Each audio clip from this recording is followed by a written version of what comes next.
Good morning. Good morning, Miss Gardner. Good morning, Gwen. We're just waiting for the committee to come in. Should be starting in about a minute. So I hope everyone is taking notes because I'll be taking notes and logging too. You go ahead and hit the like button and subscribe button. Hey, Belizian, how are you?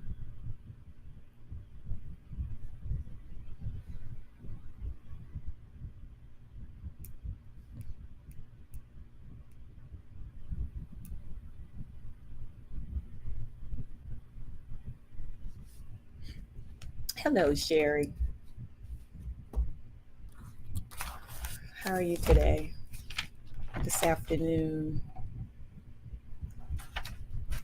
So we know the last hearing, the key points was Pence had no, Donald Trump was trying to uh, force Pence to sign off on that he won the election, right? So he wanted Pence to overturn the election results. We know that he put Pence's life in danger by inciting those riots. That we know. This program was made possible by contributions to your PBS station from viewers and like you. Thank you. So I think today they're going to elaborate more on that.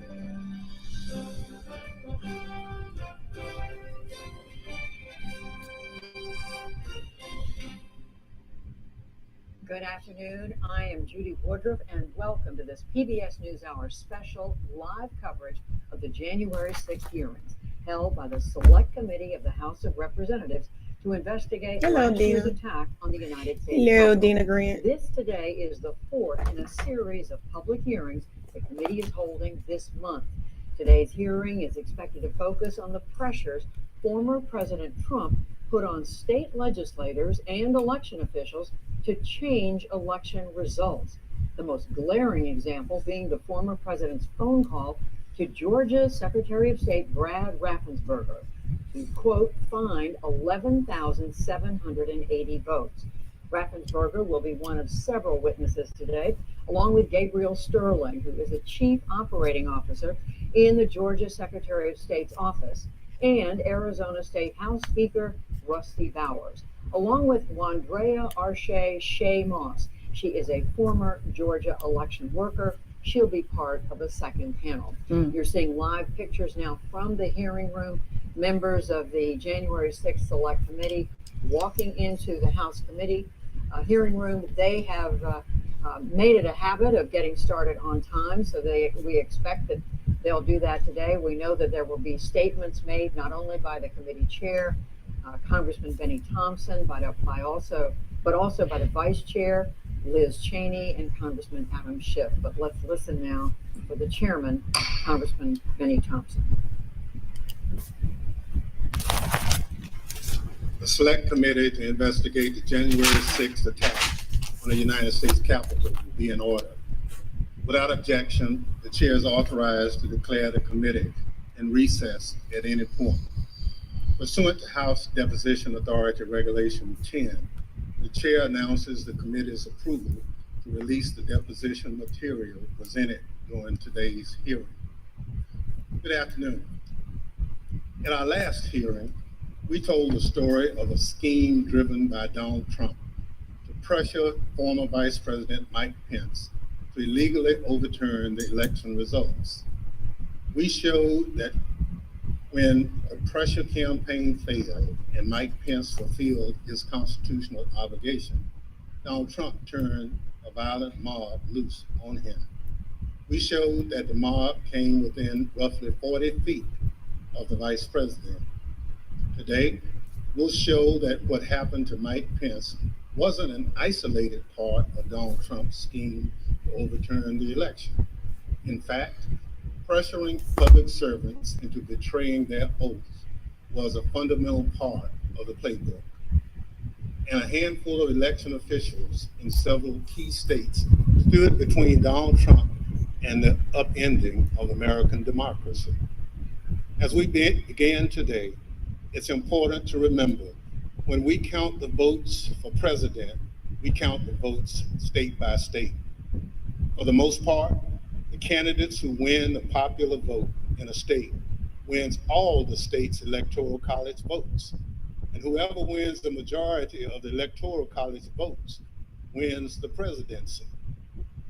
So when Donald Trump tried to overturn the election results, he focused on just a few states. He wanted officials at the local and state level to say the vote was tainted by widespread fraud and throw out the results, even though, as we showed last week, there wasn't any voter fraud that could have overturned the election results. And like Mike Pence, these public servants wouldn't go along with Donald Trump's scheme. And when they wouldn't embrace the big lie and substitute the will of the voters with Donald Trump's will to remain in power, Donald Trump worked to ensure they faced the consequences. Threats to people's livelihood and lives, threats of violence that Donald Trump knew about and amplified. And in our other hearings, we can't just look back at what happened in late 2020 and in the early 2021 because the danger hadn't gone away. Our democracy endured a mighty test on January 6th and in the days before. We say our institutions held, but what does that really mean? Democratic institutions aren't abstractions or ideas. They are local officials who oversee elections, secretaries of state, people in whom we placed our trust that they'll carry out their duties. But what if they don't? 2 weeks ago, New Mexico held its primary elections. One county commission refused to certify the results, citing vague, unsupported claims dealing with Dominion voting machines. The court stepped in, saying New Mexico law required the commission to certify the results. 2 of the 3 members of the commission finally relented. One still refused, saying his vote, quote, isn't based on any evidence. It's not based on any facts. It's only based on my gut feeling and my own intuition, and that's all I need. By the way, a few months ago, this county commissioner was found guilty of illegally entering the Capitol grounds on January 6th. This story reminds us of a few things. First, as we've shown in our previous hearings, claims that widespread voter fraud tainted the 2020 presidential election have always been a lie. Donald Trump knew they were a lie, and he kept amplifying them anyway. Everything we described today, the relentless, destructive pressure campaign on state and local officials, was all based on a lie. Donald Trump knew it, he did it anyway. Second, the lie hasn't gone away. It's corrupting our democratic institutions. People who believe that lie are now seeking positions of public trust. And as seen in New Mexico, their oath to be to the people they serve will take a backseat to their commitment to the big lie. If that happens, who will make sure our institutions don't break under the pressure? We won't have close calls. We'll have a catastrophe. My distinguished colleague from California, Mr. Schiff, will present much of the Select Committee's finding on this matter. First, I'm pleased to recognize our Vice Chair, Ms. Cheney of Wyoming, for any opening statement she'd care to offer. Thank you very much, Mr. Chairman. Today, we will begin examining President Trump's effort to overturn the election by exerting pressure on state officials and state legislatures. Donald Trump had a direct and personal role in this effort, as did Rudy Giuliani, as did John Eastman. In other words, the same people who were attempting to pressure Vice President Mike Pence to reject electoral votes illegally were also simultaneously working to reverse the outcome of the 2020 election at the state level. Each of these efforts to overturn the election is is independently serious. Each deserves attention both by Congress and by our Department of Justice. But as the federal court has already indicated, these efforts were also part of a broader plan. And all of this was done in preparation for January 6th. I would note 2 points for particular focus today. First, today you will hear about calls made by President Trump to officials of Georgia and other states. As you listen to these tapes, keep in mind what Donald Trump already knew at the time he was making those calls. He had been told over and over again that his stolen election allegations were nonsense. For example, this is what former Attorney General Bill Barr said to President Trump about allegations in Georgia. We took a hard look at this ourselves, and based on our review of it, including the interviews of the key witnesses, the Fulton County allegations had no merit.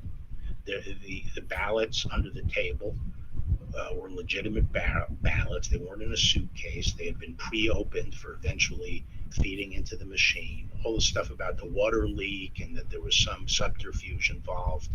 We felt there was some confusion, but there was no evidence of a subterfuge to create an opportunity to feed things into the count. And so we didn't see any evidence of fraud in the Fulton County episode. And Acting Deputy Attorney General Richard Donahue told Donald Trump this. And I said something to the effect of, sir, we've done dozens of investigations, hundreds of interviews. The major allegations are not supported by the evidence developed. Told by his own advisors that he had no basis for his stolen election claims. Yet he continued to pressure state officials to change the election results. Second, you will hear about a number of threats and efforts to pressure state officials to reverse the election outcome. One of our witnesses today, Gabriel Sterling, explicitly warned President Trump about potential violence on December 1st, 2020, more than a month before January 6th. You will see excerpts from that video repeatedly today. It had all gone too far. All of it. Joe DeGenova today asked for Chris Krebs, a patriot who ran CISA, to be shot. A 20-something tech in Gwinnett County today has death threats and a noose put out saying he should be hung for treason because he was transferring a report on batches from an EMS to a county computer so he could read it. It has to stop. Mr. President, you have not condemned these actions or this language. Senators, you have not condemned this language or these actions. This has to stop.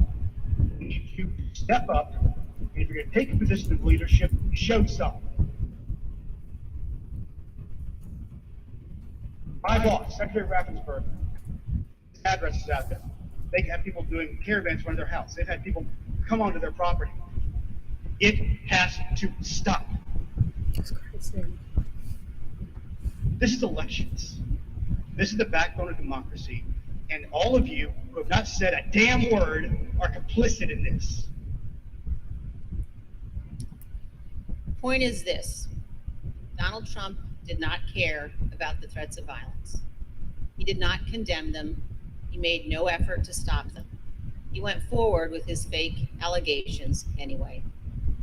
One more point.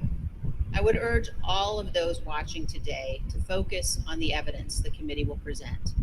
Don't be distracted by politics. This is serious. We cannot let America become a nation of conspiracy theories and thug violence. Finally, I want to thank our witnesses today for all of your service to our country. Today, all of America will hear about the selfless actions of these men and women who acted honorably to uphold the law, protect our freedom, and preserve our Constitution. Today, Mr. Chairman, we will all see an example of what truly makes America great. Thank you, Mr. Chairman. I yield back. Without objection, the chair recognizes the gentleman from California, Mr. Schiff, for an opening statement. Thank you, Mr. Chairman and Madam Vice Chair. On November 3rd, 2020, Donald Trump ran for re-election to the office of the presidency, and he lost. His opponent, Joe Biden, finished ahead in the key battleground states of Arizona, Michigan, Wisconsin, Pennsylvania, Georgia, and elsewhere. Nevertheless, and for the first time in history, the losing presidential candidate fought to hold on to power. As we have seen in previous hearings, he did so through a variety of means. On election day, he sought to stop the counting of the vote, knowing that the millions of absentee ballots elections officials would be counting on election day and thereafter would run strongly against him and deliver a victory to Joe Biden. Next, and when he could not stop the counting, he tried to stop state legislatures and governors from certifying the results of the election. He went to court and filed dozens of frivolous lawsuits, making unsubstantiated claims of fraud. When that too failed, he mounted a pressure campaign directed at individual state legislators to try to get them to go back into session and either declare him the winner, decertify Joe Biden as the winner, or send two slates of electors to Congress, one for Biden and one for him, and pressure Vice President Pence to choose him as the winner. But the state legislatures wouldn't go along with this scheme, and neither would the vice president. None of the legislatures agreed to go back into special session and declare him the winner. No legitimate state authority in the states Donald Trump lost would agree to appoint fake Trump electors and send them to Congress. But this didn't stop the Trump campaign either. They assembled groups of individuals in key battleground states and got them to call themselves electors. Created phony certificates associated with these fake electors, and then transmitted these certificates to Washington and to the Congress to be counted during the joint session of Congress on January 6th. None of this worked. But according to Federal District Judge David Carter, former President Trump and others likely violated multiple federal laws by engaging in this scheme, including conspiracy to defraud the United States. You will hear evidence of the former president and his top advisors' direct involvement in key elements of this plot, or what Judge Carter called a coup in search of a legal theory. Or as the judge explained, President Trump's pressure campaign to stop the electoral count did not end with Vice President Pence. It targeted every tier of federal and state elected officials. Convincing state legislatures, he said, to certify competing electors was essential to stop the count and ensure President Trump's re-election.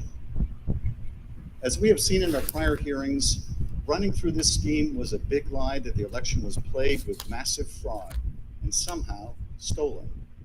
You'll remember what the president's own attorney general, Bill Barr, said he told the president about these claims of massive fraud affecting the outcome of the election. And I told him that the stuff that his people were shoveling out to the public was bullshit. I mean, that the claims of fraud were bullshit. The president's lie was and is a dangerous cancer on the body politic. If you can convince Americans that they cannot trust their own elections, that any time they lose it is somehow illegitimate, then what is left but violence to determine who should govern? This brings us to the focus of today's hearing. When state elections officials refused to stop the count, Donald Trump and his campaign tried to put pressure on them. When state executive officials refused to certify him the winner of states he lost, he applied more pressure. When state legislators refused to go back into session and appoint Trump electors, he amped up the pressure yet again. Anyone who got in the way of Donald Trump's continued hold on power after he lost the election was the subject of a dangerous and escalating campaign of pressure. This pressure campaign brought angry phone calls and texts, armed protests, intimidation, and all too often threats of violence and death.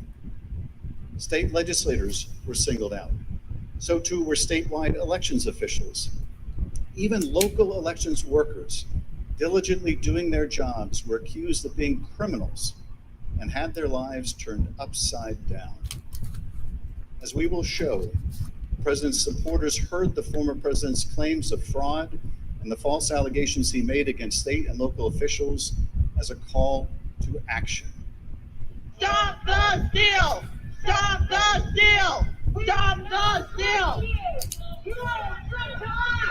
You're a threat to democracy! You're a threat to free and honest election!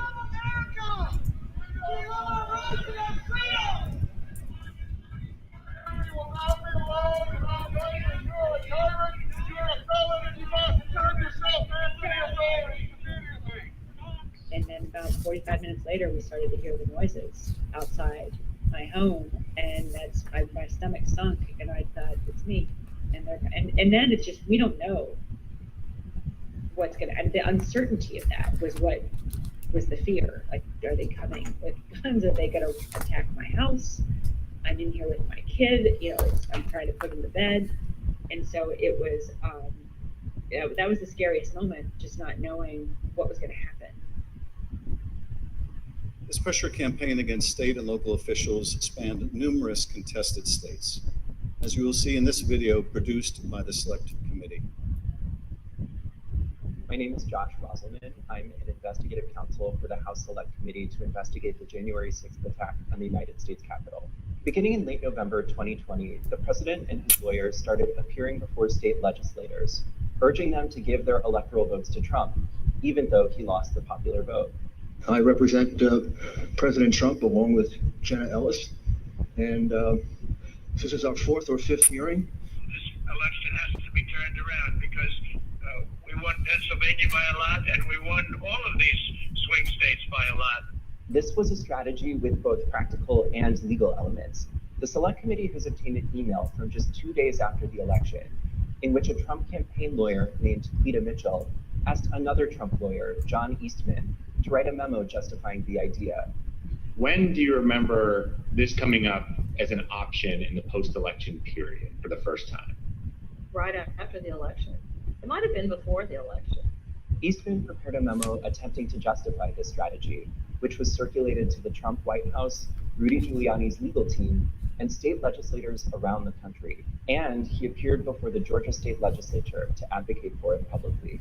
You could also do what the Florida legislature was prepared to do, which is to adopt a slate of electors yourself. And when you add in the mix of the significant statistical anomalies and sworn affidavits and video evidence of outright election fraud, I don't think it's just your authority to do that, but quite frankly, I think you have a duty to do that, to protect the integrity of the election here in Georgia. But Republican officials in several states released public statements recognizing that President Trump's proposal was unlawful. For instance, Georgia Governor Brian Kemp called the proposal unconstitutional, while Arizona House Speaker Rusty Bowers wrote that the idea would undermine the rule of law. The pressure campaign to get state legislators to go along with the scheme intensified when President Trump invited delegations from Michigan and Pennsylvania to the White House. Either you or Speaker Chatfield, did you make the point to the president that you were not going to do anything that violated Michigan law? I believe we did. Whether or not it was those exact words or not, I think the words that I would have more likely used is we were going to follow the law. Nevertheless, the pressure continued. The next day, President Trump tweeted, quote, "Hopefully the courts and/or legislatures will have the courage to do what has to be done to maintain the integrity of our elections and the United States of America itself. The world is watching." He posted multiple messages on Facebook listing the contact information for state officials and urging his supporters to contact them to, quote, "demand a vote on decertification." In one of those posts, President Trump disclosed Mike Shirkey's personal phone number to his millions of followers. All I remember is receiving over just shy of 4,000 text messages over a short period of time, calling to take action. It was a loud noise, loud, consistent cadence. We heard that the Trump folks are calling and asking for changes in electors, and you guys can do this. Well, you know, they were believing things that were untrue. These efforts also involved targeted outreach to state legislators. Hi, Representative. My name is Angela McCallum. I'm calling from Trump campaign headquarters in Washington, D.C. You do have the power to reclaim your authority and send a slate of electors that will support President Trump and Vice President Pence. From President Trump's lawyers and from Trump himself. And I've become friendly with legislators that I didn't know 4 weeks ago. Another legislator, Pennsylvania House Speaker Brian Butker, received daily voicemails from Trump's lawyers in the last week of November. Mr. Speaker, this is Rudy Giuliani and Jenna Ellis. We're calling you together because we'd like to discuss, obviously, the election. Hello, Mr. Speaker. This is Jenna Ellis, and I'm here with Mayor Giuliani. Hey, Brian, it's Rudy. I really have something important to call to your attention that I think really changes things. Cutler felt that the outreach was inappropriate and asked his lawyers to tell Rudy Giuliani to stop calling, but Giuliani continued to reach out. I understand that you don't want to talk to me now. I just want to bring some facts to your attention and talk to you as a fellow Republican. On December 30th, Trump ally Steve Bannon announced a protest at Cutler's home.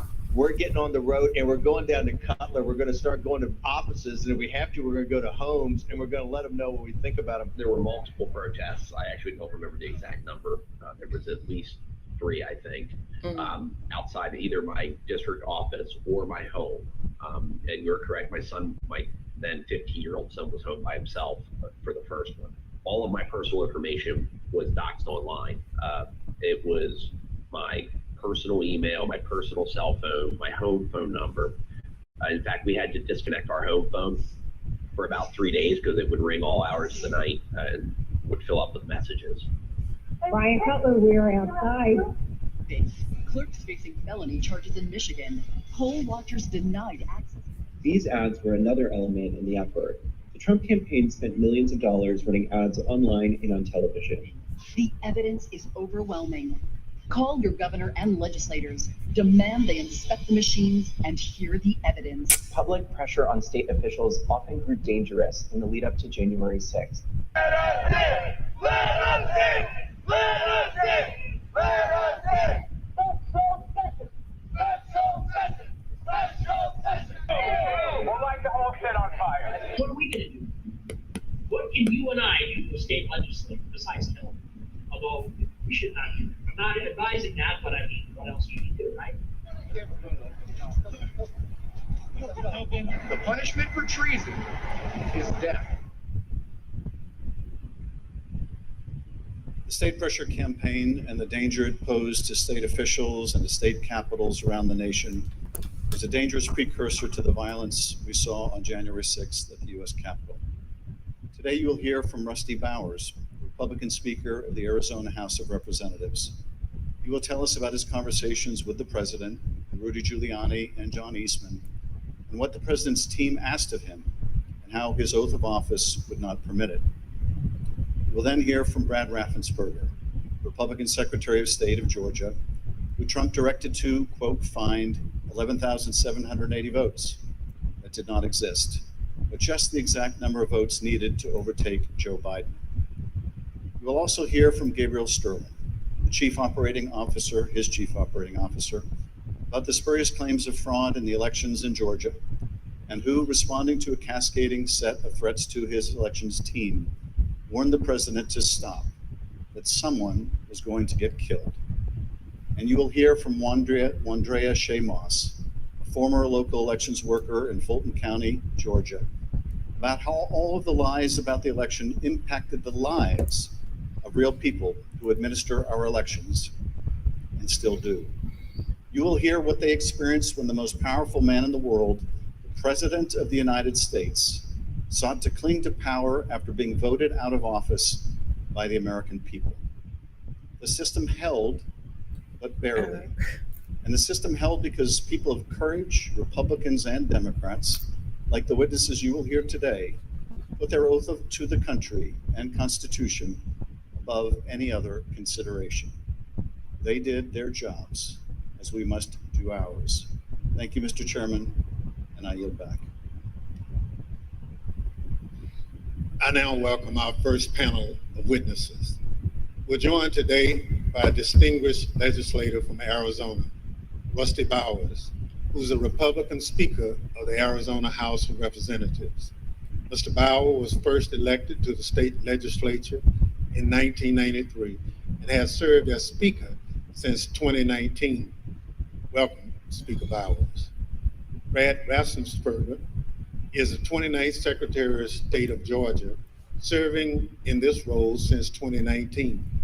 As an elected official and a Republican, Secretary Raffensperger is responsible for supervising elections in Georgia and maintaining the state's public records.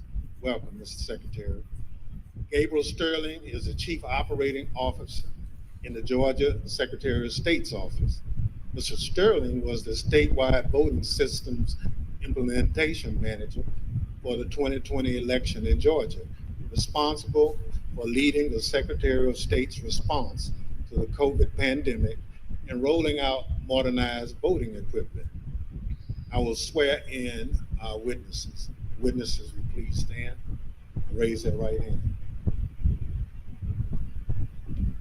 Do you swear or affirm on the penalty of perjury that the testimony you're about to give is the truth, the whole truth, and nothing but the truth? So help you God. Thank you. Please be seated. Let the record reflect that the witnesses answered in the affirmative. Speaker Bowers, thank you for being with us today.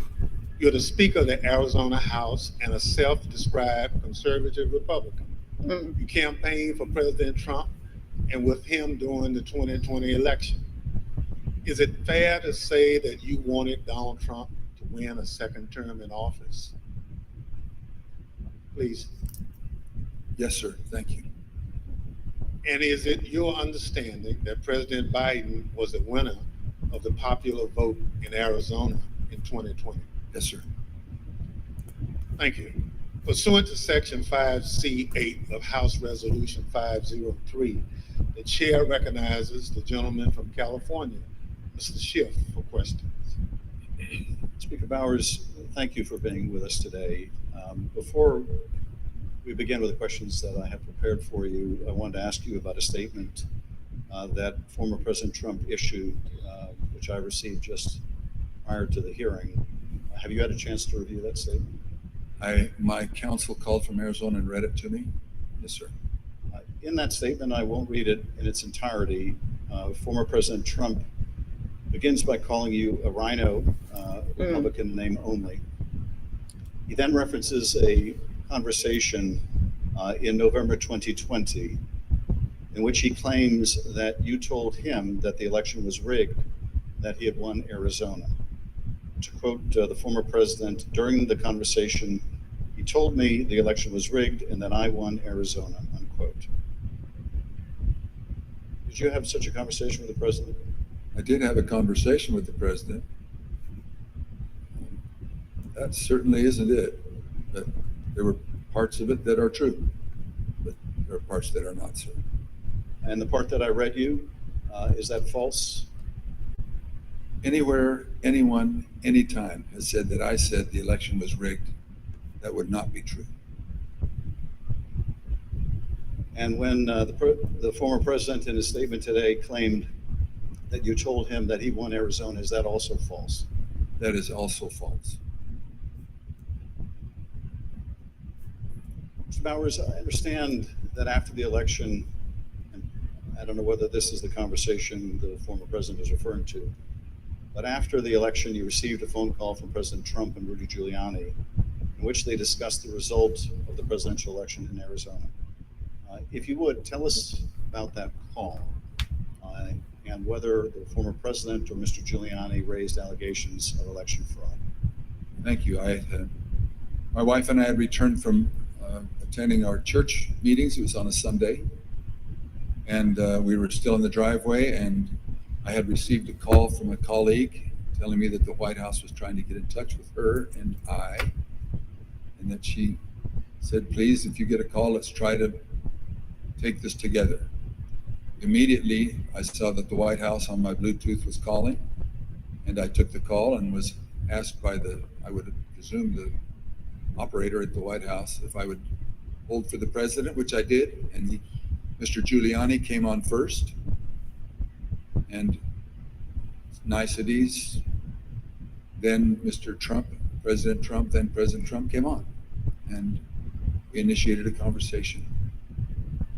During that conversation, did you ask Mr.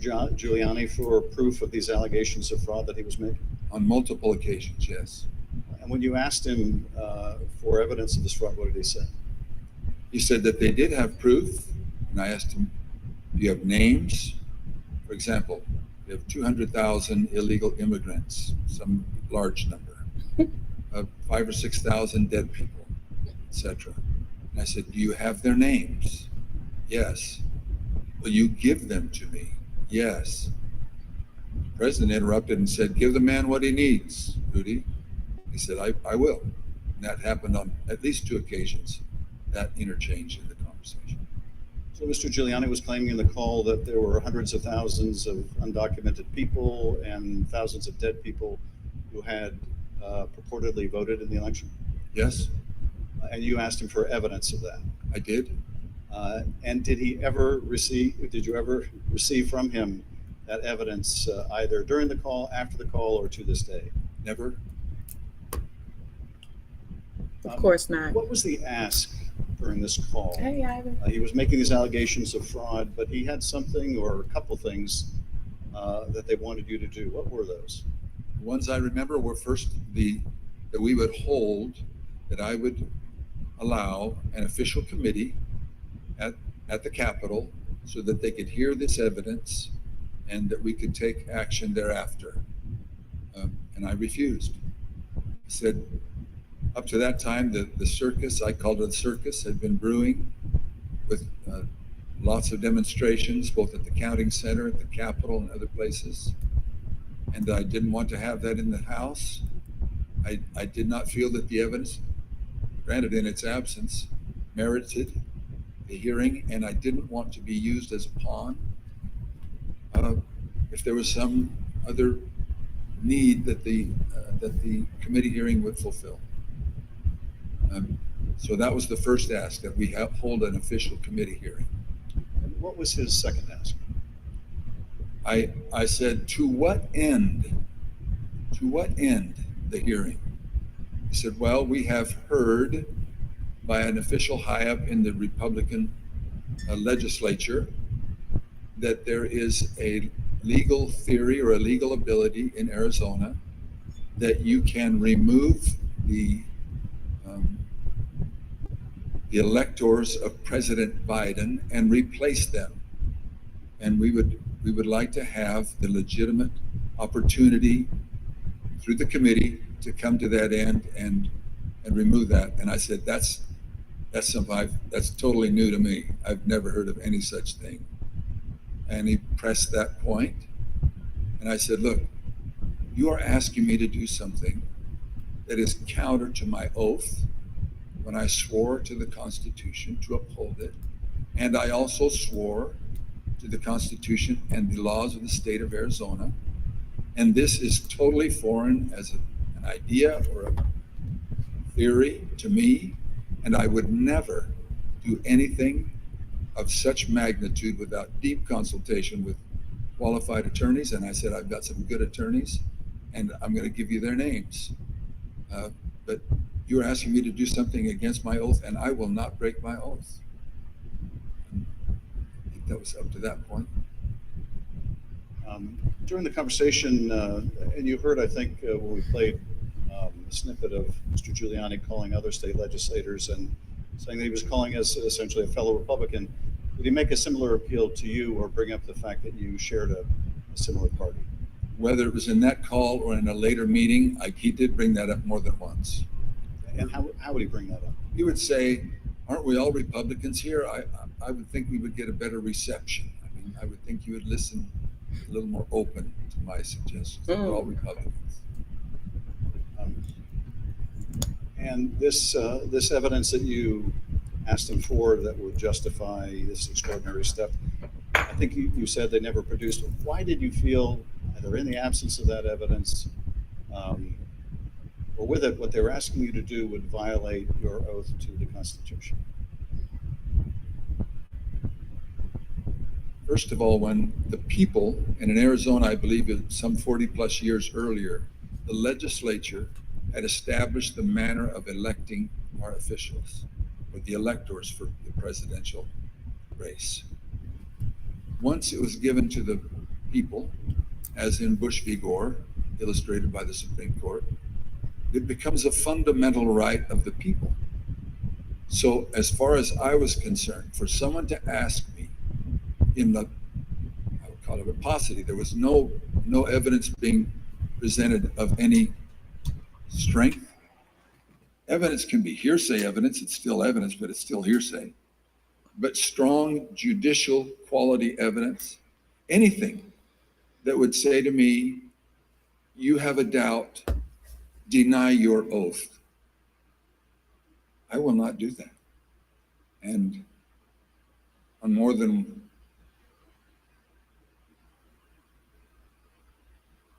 one occasion throughout all this, that has been brought up. And it is a tenet of my faith that the Constitution is divinely inspired, of my most basic foundational beliefs. And so for me to do that because somebody just asked me to is foreign to my very being. I will not do it.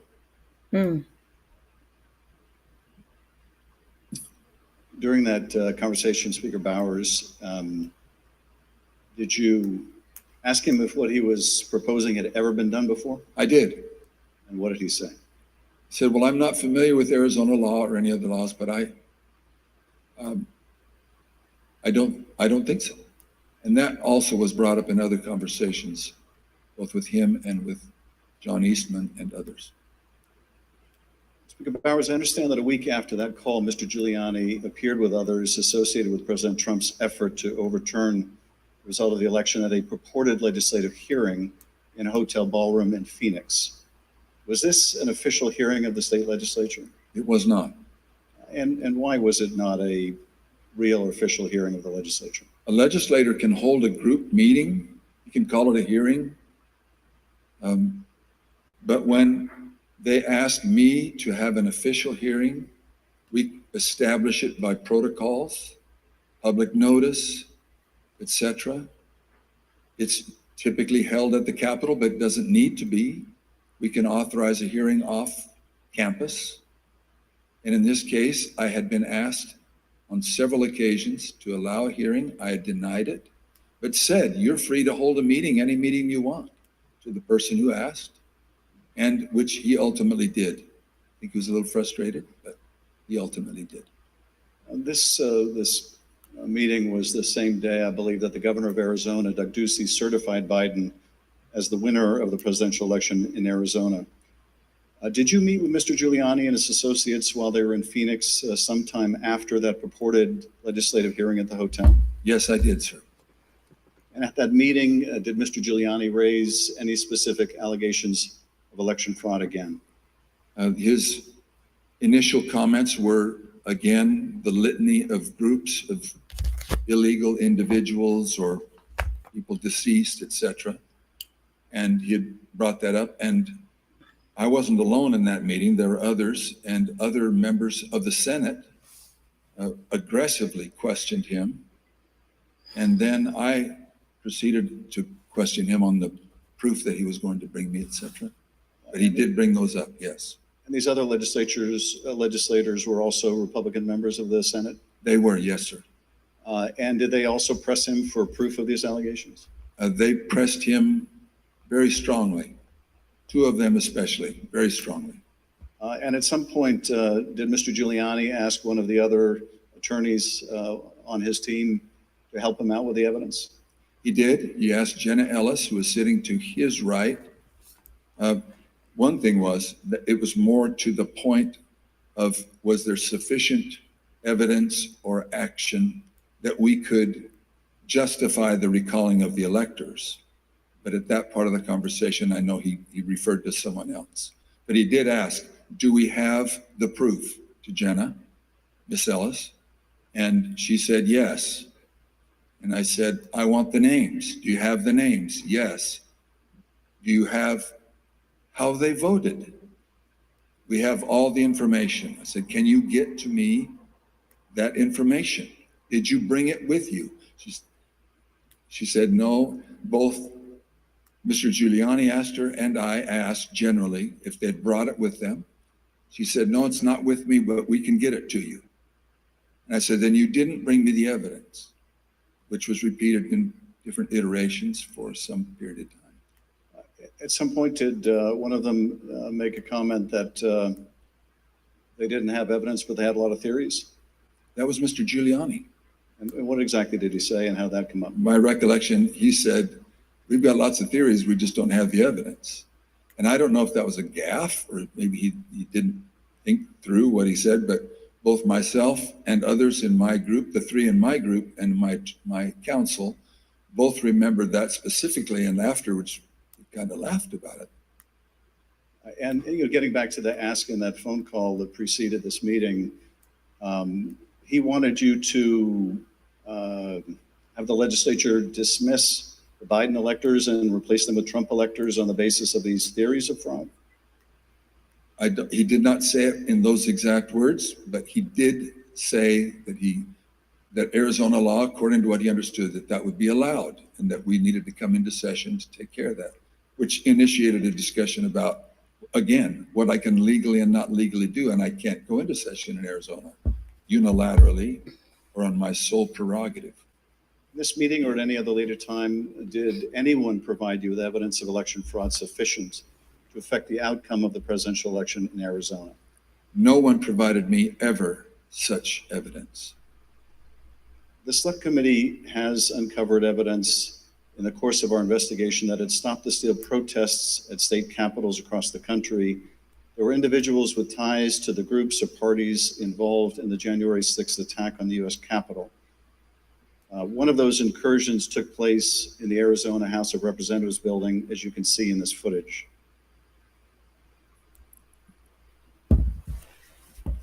This is previously undisclosed video of protesters illegally entering and refusing to leave the building. One of the individuals prominently shown in this video is Jacob Chansley. Perhaps better known as the QAnon shaman, this rioter entered the Capitol on January 6th, was photographed leaving a threatening note on the dais in the US Senate chamber, and was ultimately sentenced to 41 months in prison after pleading guilty to obstruction of an official proceeding. Other protesters who occupied the Arizona House of Representatives building included Proud Boys, while men armed with rifles stood just outside the entrance. I understand these protesters were calling for you by name, Speaker Bowers. Is that correct? That is correct. Speaker Bowers, did the president call you again in later in December? He did, sir. Did you tell the president in that second call that you supported him, that you voted for him, but that you were not going to do anything illegal for him? I did, sir.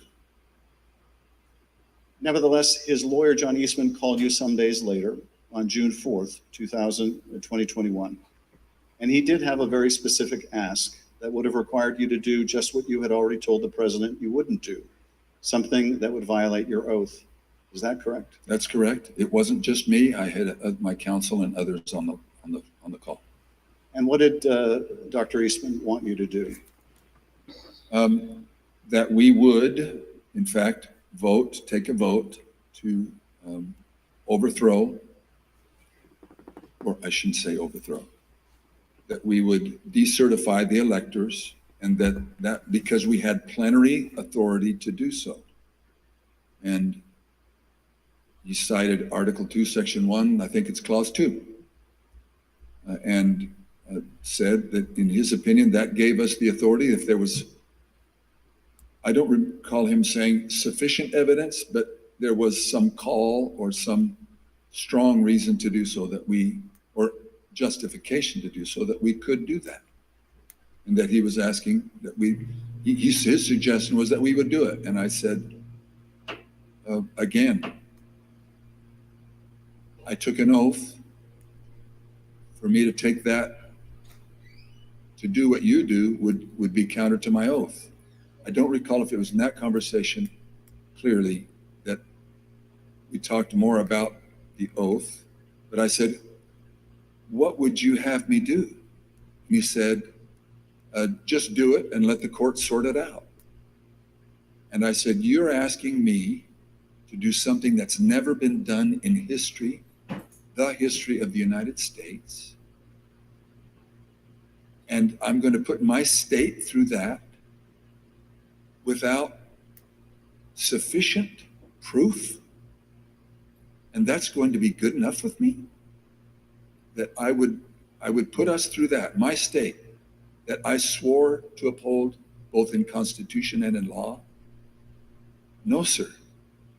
He said, well, that's my suggestion would be just do it and let the courts figure it all out. And I didn't use that exact phrase, but that was what his meaning was. And I declined, and I believe that was close to the end of our phone call. And again, this took place after you had recently spoken with President Trump and told him that you wouldn't do anything illegal for him. Is that right? It wasn't days after. Obviously, it was days after, but a few days had gone by. But you had told President Trump you would not do anything illegal for him. I did, both times. And you told Dr. Eastman that you did not believe there was legal support to justify what he was asking, but he still wanted you to do it and effectively let the courts work it out? I've been warned, don't say things you think, maybe he said. But I do remember him saying that the authority of the legislature was plenary and that you can do it. I said, then you should know that I can't even call the legislature into session without a 2/3 majority vote. We're only 30 plus 1. There's no way that could happen. But in your view, what he was asking you to do would have violated your oath to the Constitution, both the United States Constitution and the Constitution of the state of Arizona. Yes, sir. Did you also receive a call from U.S. Representative Andy Biggs of Arizona on the morning of January 6th? I did. What did Mr. Biggs ask you to do? I believe that was the day that the vote was occurring to each state to have certification or to declare the certification of the electors. And he asked if I would sign on both to a letter that had been sent from my state and or that I would support the decertification of the electors. And I said I would not. Mr. Speaker, on December 4th, 2020, shortly after your meeting with Rudy Giuliani and other allies of President Trump, you released a statement publicly addressing, quote, calls for the legislature to overturn the 2020 certified election results.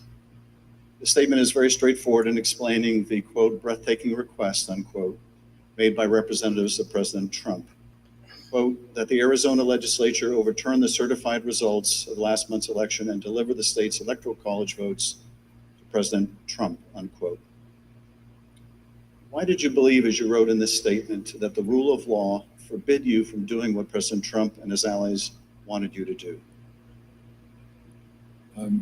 Representative, I'm sorry, I should be saying, Mr. Chairman, Representative Schiff. There's two sides to the answer. One is, what am I allowed to do? And what am I forbidden to do? Mm-hmm. We have no legal pathway, both in state law nor to my knowledge in federal law, for us to execute such a request. And I am not allowed to walk or act beyond my authority.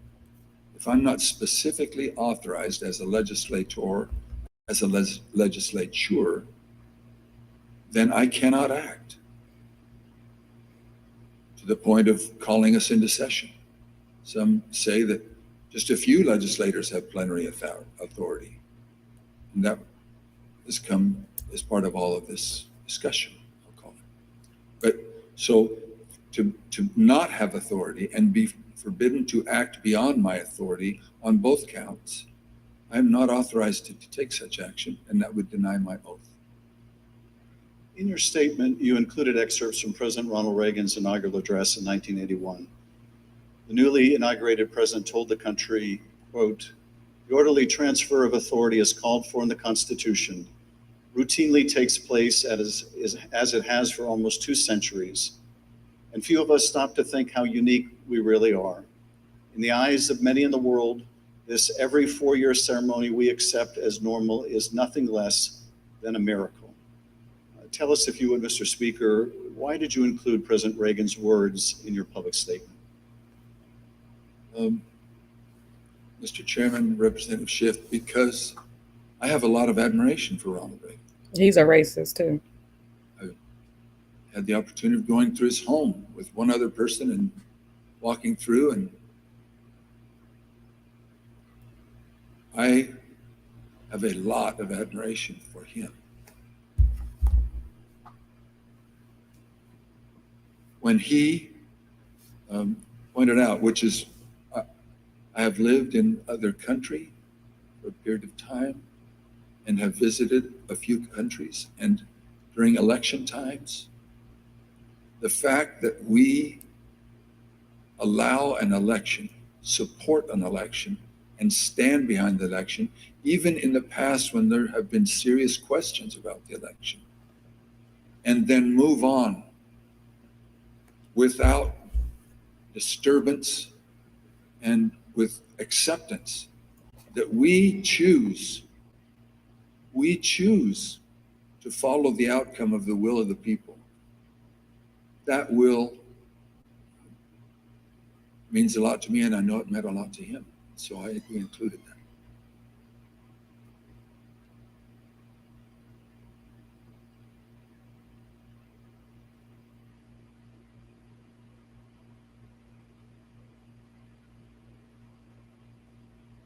Thank you, Speaker Bowers. I now want to look even more deeply at the fake electors scheme. Every 4 years, citizens from all over the United States go to the polls to elect their president. Under our Constitution, when we cast our votes for president, we are actually voting to send electors pledged to our preferred candidate to the Electoral College. In December, the electors in each state meet, cast their votes, and send those votes to Washington. There is only one legitimate slate of electors from each state. On the 6th day of January, Congress meets in a joint session to count those votes, and the winner of the Electoral College vote becomes the president. In this next segment, you'll hear how President Trump and his campaign were directly involved in advancing and coordinating the plot to replace legitimate Biden electors with fake electors not chosen by the voters. You'll hear how this campaign convinced these fake electors to cast and submit their votes through fake certificates, telling them that their votes would only be used in the event that President Trump won his legal challenges. Yet when the president lost those legal challenges, when courts rejected them as frivolous and without merit, the fake elector scheme continued. At this point, President Trump's own lawyers, so-called Team Normal, walked away rather than participate in the plan. And his own White House counsel's office said that the plan was not legally sound. Let's play the following video produced by the Select Committee. My name is Casey Lucier. I'm an investigative counsel for the House Select Committee to investigate the January 6th attack on the United States Capitol. On November 18th, a lawyer working with the Trump campaign named Kenneth Cheeseborough wrote a memo arguing that the Trump campaign should organize its own electors in the swing states that President Trump had lost. The Select Committee received testimony that those close to President Trump began planning to organize fake electors for Trump in states that Biden won in the weeks after the election. Who do you remember being involved in those early discussions around the Thanksgiving time regarding having alternate electors meet? Mr. Giuliani, several of Mr. Giuliani's associates, Mr. Meadows,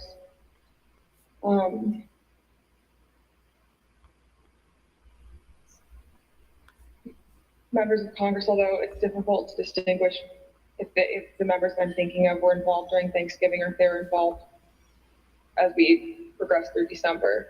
At the president's direct request, the RNC assisted the campaign in coordinating this effort. What did the president say when he called you?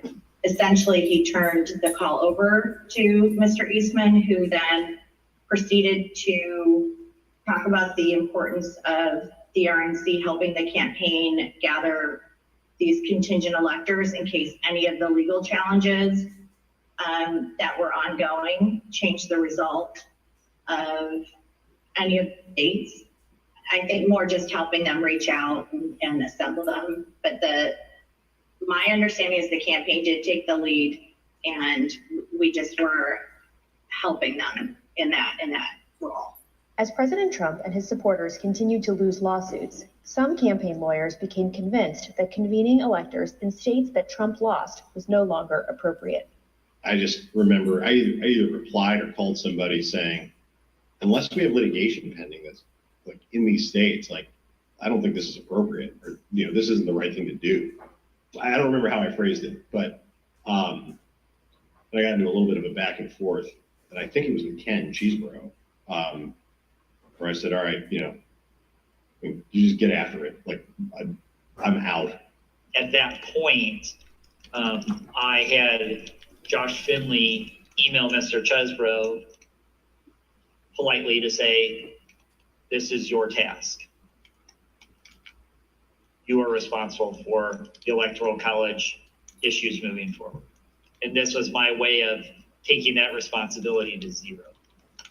The committee learned the White House counsel's office also thought the plan was potentially illegal. And so to be clear, did you hear the White House counsel's office say that this plan to have alternate electors meet and cast votes for Donald Trump in states that he had lost was not legally sound? Yes, sir. And who was present for that meeting that you remember? It was in our office. It was Mr. Meadows, Mr. Giuliani, and a few of Mr. Giuliani's associates. The select committee interviewed several of the individual fake electors, as well as Trump campaign staff who helped organize the effort. We were just, kind of useful idiots or rubes at that point. A strong part of me really feels that it's just kind of as the road continued and as that was failure, that got formulated as what do we have on the table? Let's just do it. And now, after what we've told you today about the select committee's investigation about the conclusion of the professional lawyers on the campaign staff, Justice Clark, Matt Morgan, and Josh Finley, about their unwillingness to participate in the convening of these electors, how does that contribute to your understanding of these issues? I'm angry. Because I think in a sense, no one really cared if people were potentially putting themselves in jeopardy. Would you have not wanted to participate in this any further as well? I absolutely would not have. Had I known that the three main lawyers for the campaign that I've spoken to in the past and were leading up were not on board. Yeah. I was told that these would only count if a court ruled in our favor. So that would have been using our electors, would have been using our electors in ways that we weren't told about. And we wouldn't have supported. Documents obtained by the select committee indicate that instructions were given to the electors in several states that they needed to cast their ballots in complete secrecy.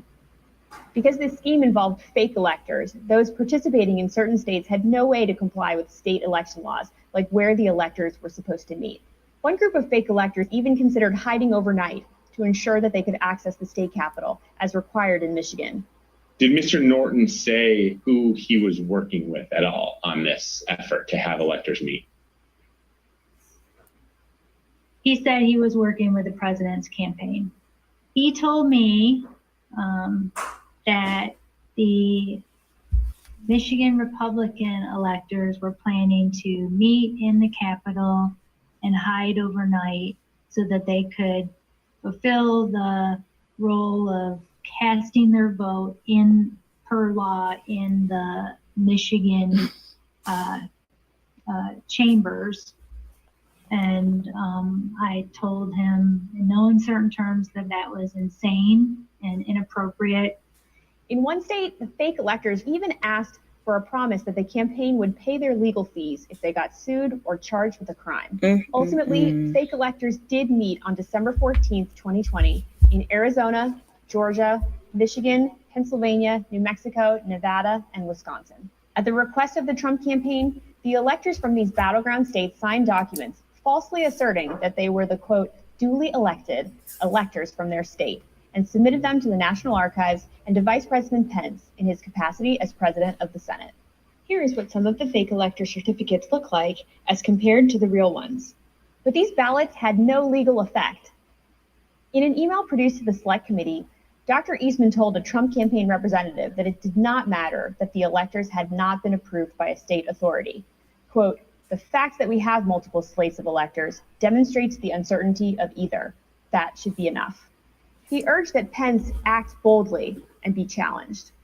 Documents produced to the Select Committee show that the Trump campaign took steps to ensure that the physical copies of the fake electors' electoral votes from 2 states were delivered to Washington for January 6th. Text messages exchanged between Republican Party officials in Wisconsin show that on January 4th, the Trump campaign asked for someone to fly their fake electors' documents to Washington. A staffer for Wisconsin Senator Ron Johnson texted a staffer for Vice President Pence just minutes before the beginning of the joint session. This staffer stated that Senator Johnson wished to hand-deliver to the Vice President the fake electors' votes from Michigan and Wisconsin. The Vice President's aide unambiguously instructed them not to deliver the fake votes to the Vice President. Even though the fake elector slates were transmitted to Congress and the executive branch, the Vice President held firm in his position that his role was to count lawfully submitted electoral votes. Joseph R. Biden Jr. of the state of Delaware has received 306 votes. Donald J. Trump of the state of Florida has received 232 votes. Which is what he did when the joint session resumed on January 6th after the attack on the Capitol.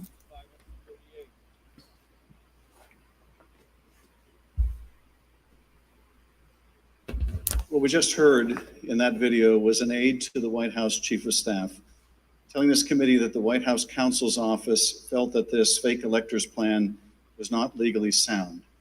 Nevertheless, the Trump campaign went forward with the scheme anyway.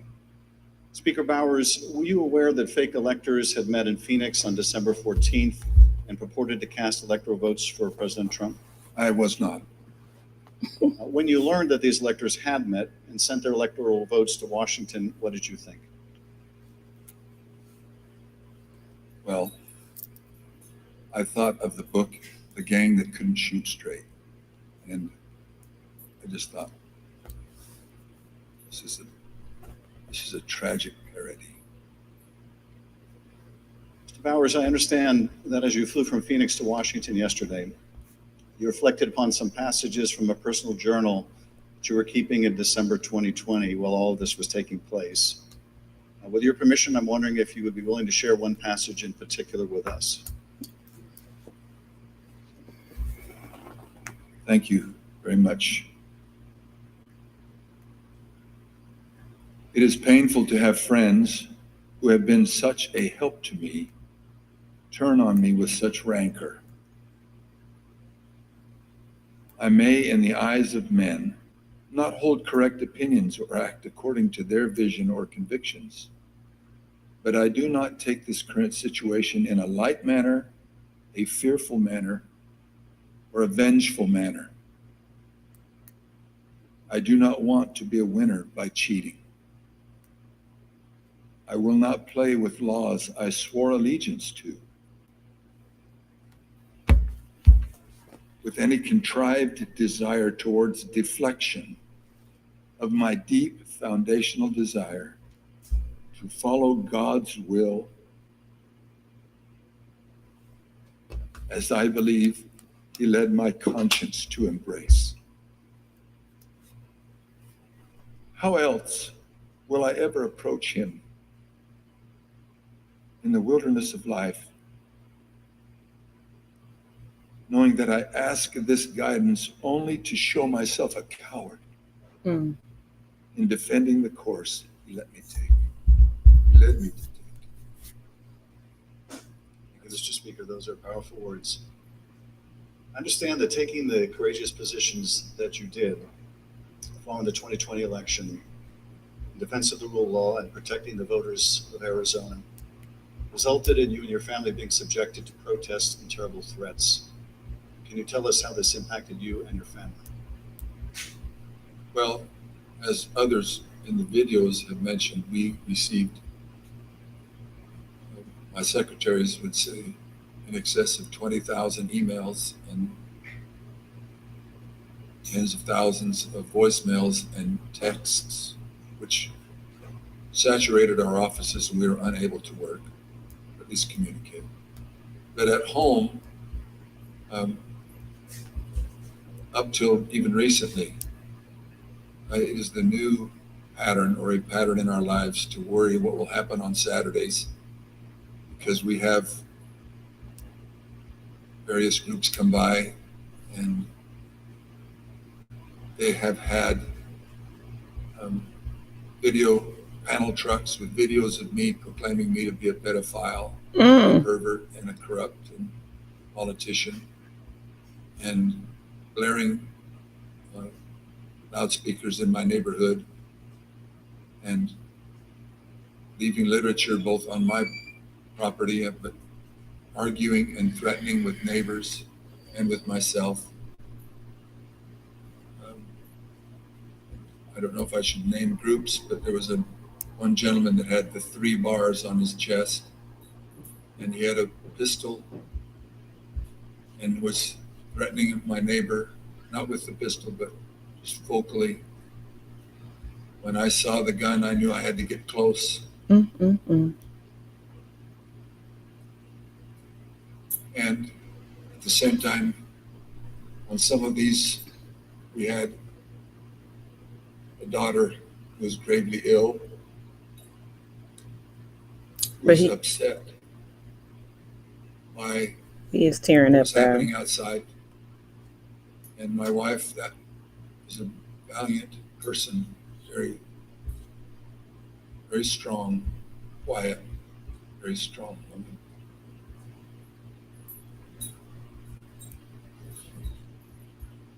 So it was disturbing. It's disturbing. Mr. Speaker, I want to thank you for your service to the state of Arizona and to the country. Mr. Chairman, at this point, I think it'd be appropriate to take a short recess. We're going to have reserved the balance of my time.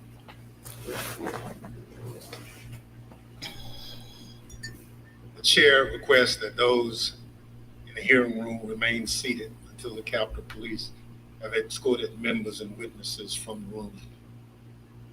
We'll have 5 minutes, 5-minute recess. And with that, Chairman Benny Thompson, following on the questions from Congressman Adam Schiff, who is a member of this January 6th Select Committee, called the committee to a brief recess. He said just 5 minutes. They are clearly trying to stick to the time that they set.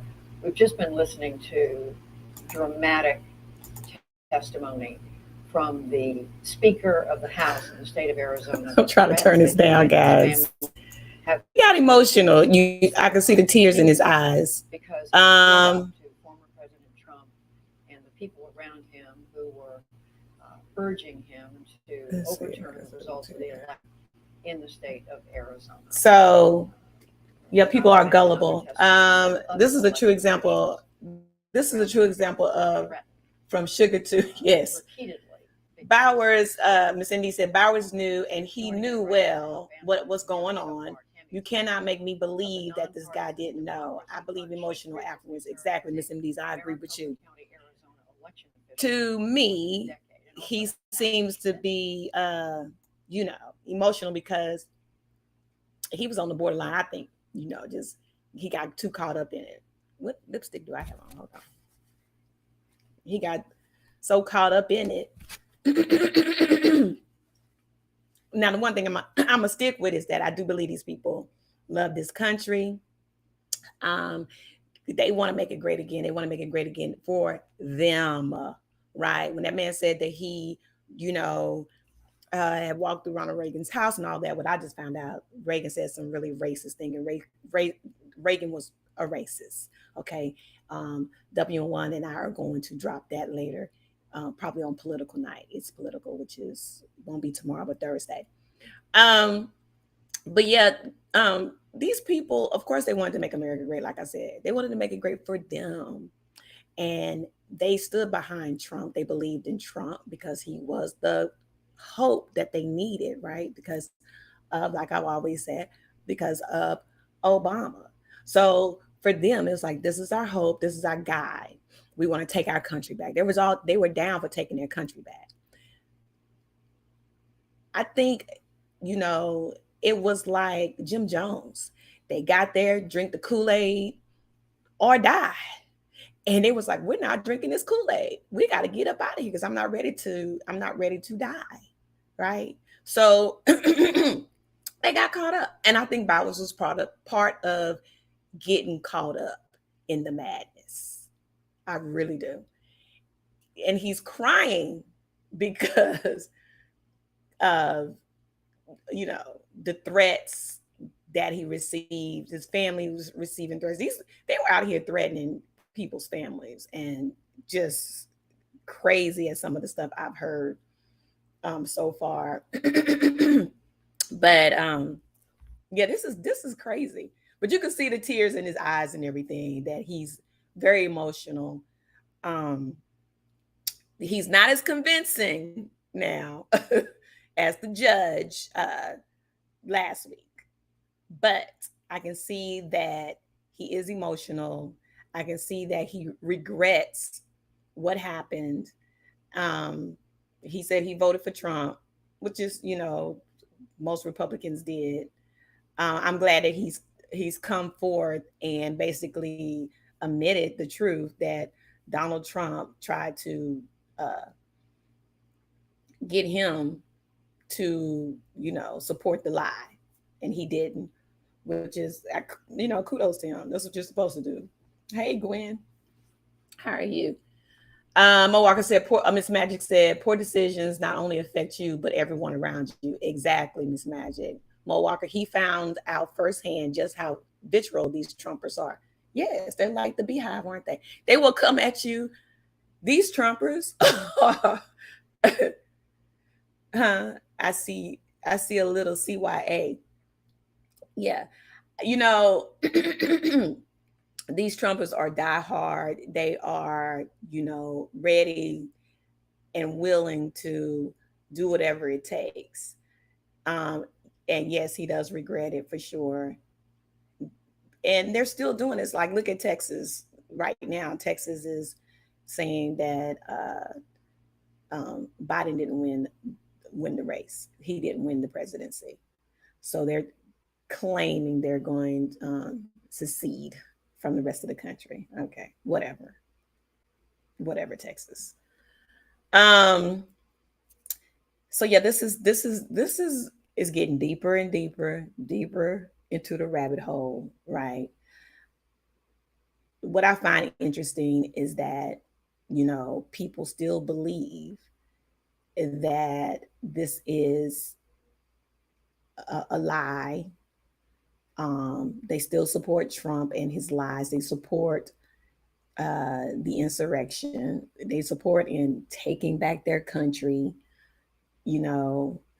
They support with all the evidence there now. It is the evidence has been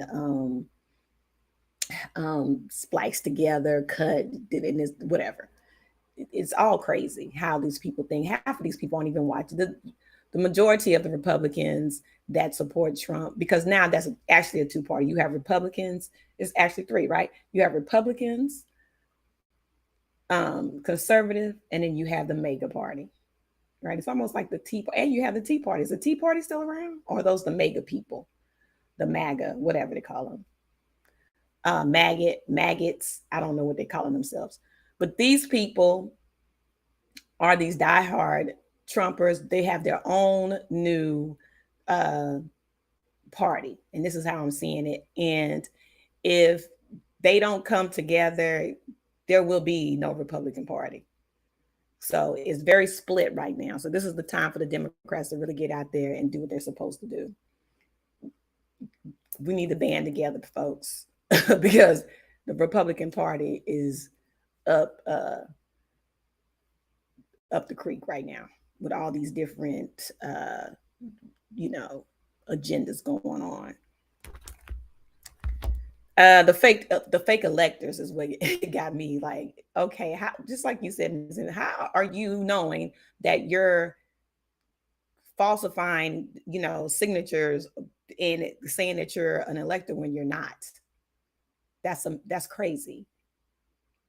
You're sitting here saying that you are an elector when you're not, falsifying and you're lying, but then you're trying to stop the steal. Make that make sense.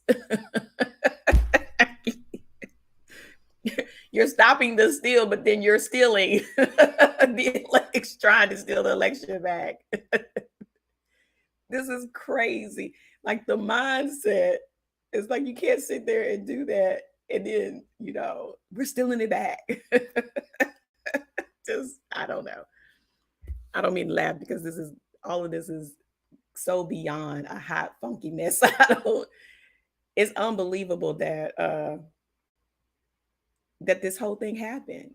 I just, and then for people to believe that Trump is still, he's telling the truth, and the Democrats, this is just a witch hunt. This is a witch hunt to get him not to run again. Well, he shouldn't run again. He shouldn't be allowed to run again. He's been impeached twice. Ms. Indy says they wanted to take away rights from others. They refused to realize that this country belongs to more than them. What had be fought for through civil rights on many levels will be lost, and they don't care. Exactly. They don't care because all they care about is themselves, and they care about winning. So Mo says Sarah Palin is running for Congress and may win. Belize said, to me, Sarah started this mess. She did. I'm not surprised the Arizona speaker, Bowers, we know Arizona is a red state, so I'm not typically a red state. I'm not surprised that he teared up because he's, like I said, regretful. He lost, and then he voted for a tyrant, right? And now he's receiving death threats, or he was receiving death threats, and he still may be receiving death threats because they're still sending out death threats to what's his name? Adam Kinzinger. He's still getting death threats. So it's crazy, y'all. It's very, very crazy. This is sad to me. I'm not even gonna lie. This is really sad. And Belize said, go check out some of Sarah's archives. I will. Miss Magic said, no, we ain't never going back to those days. We're not. Our grandparents' generation, no, we're not going back to those slave days, honey. We're not going to do slave days. We're not going to do segregation days. It's too late for that. The Tea Party was in response to Obama. We don't hear anything about town hall meetings anymore, right, Miss Magic? We don't. But Trump this is the new party. That's what it says. So it has to be the MAGA party, the Republicans, the conservatives. It's split probably three ways. This is because all Republicans don't believe in Trump. They're not. And now we're seeing them basically come out and say, nah. So you have to get the ones that drank the Kool-Aid, their brains have been, it's turning to mesh. Right. Yeah, Arizona was a McCain state. McCain was an honest dude, honest man, right? Served his country, believed in his country, and stood up for what was right.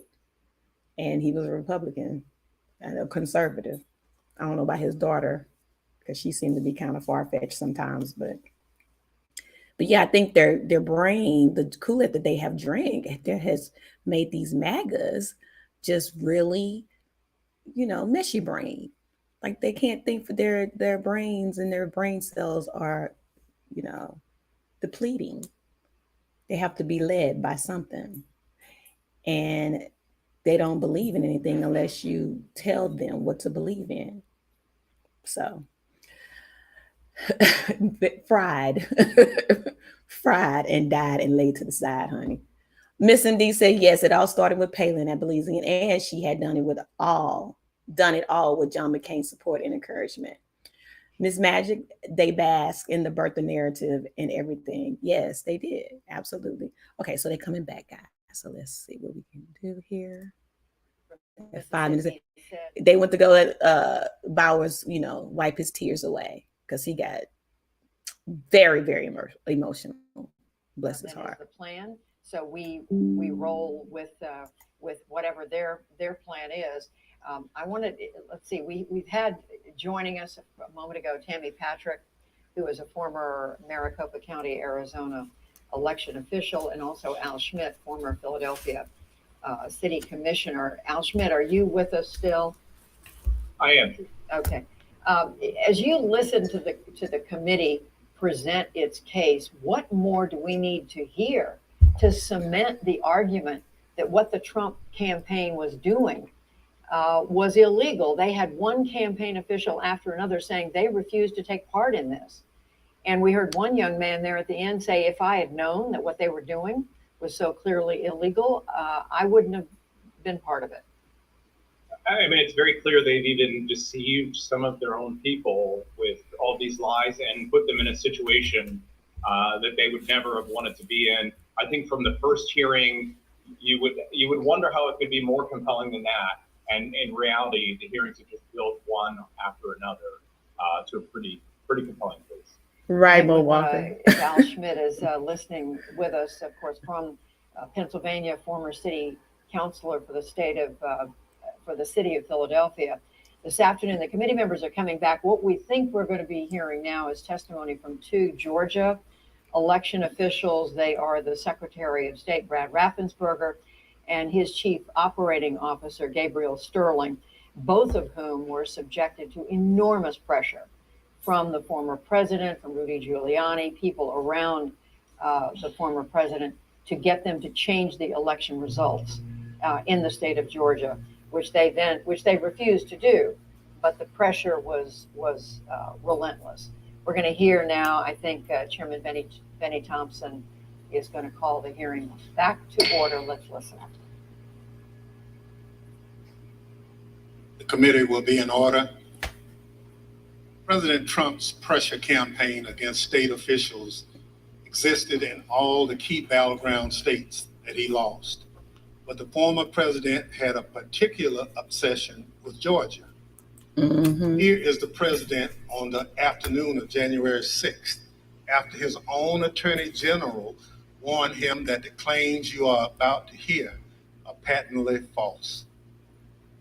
Should find those votes. They should absolutely find that. Just over 11,000 votes, that's all we need.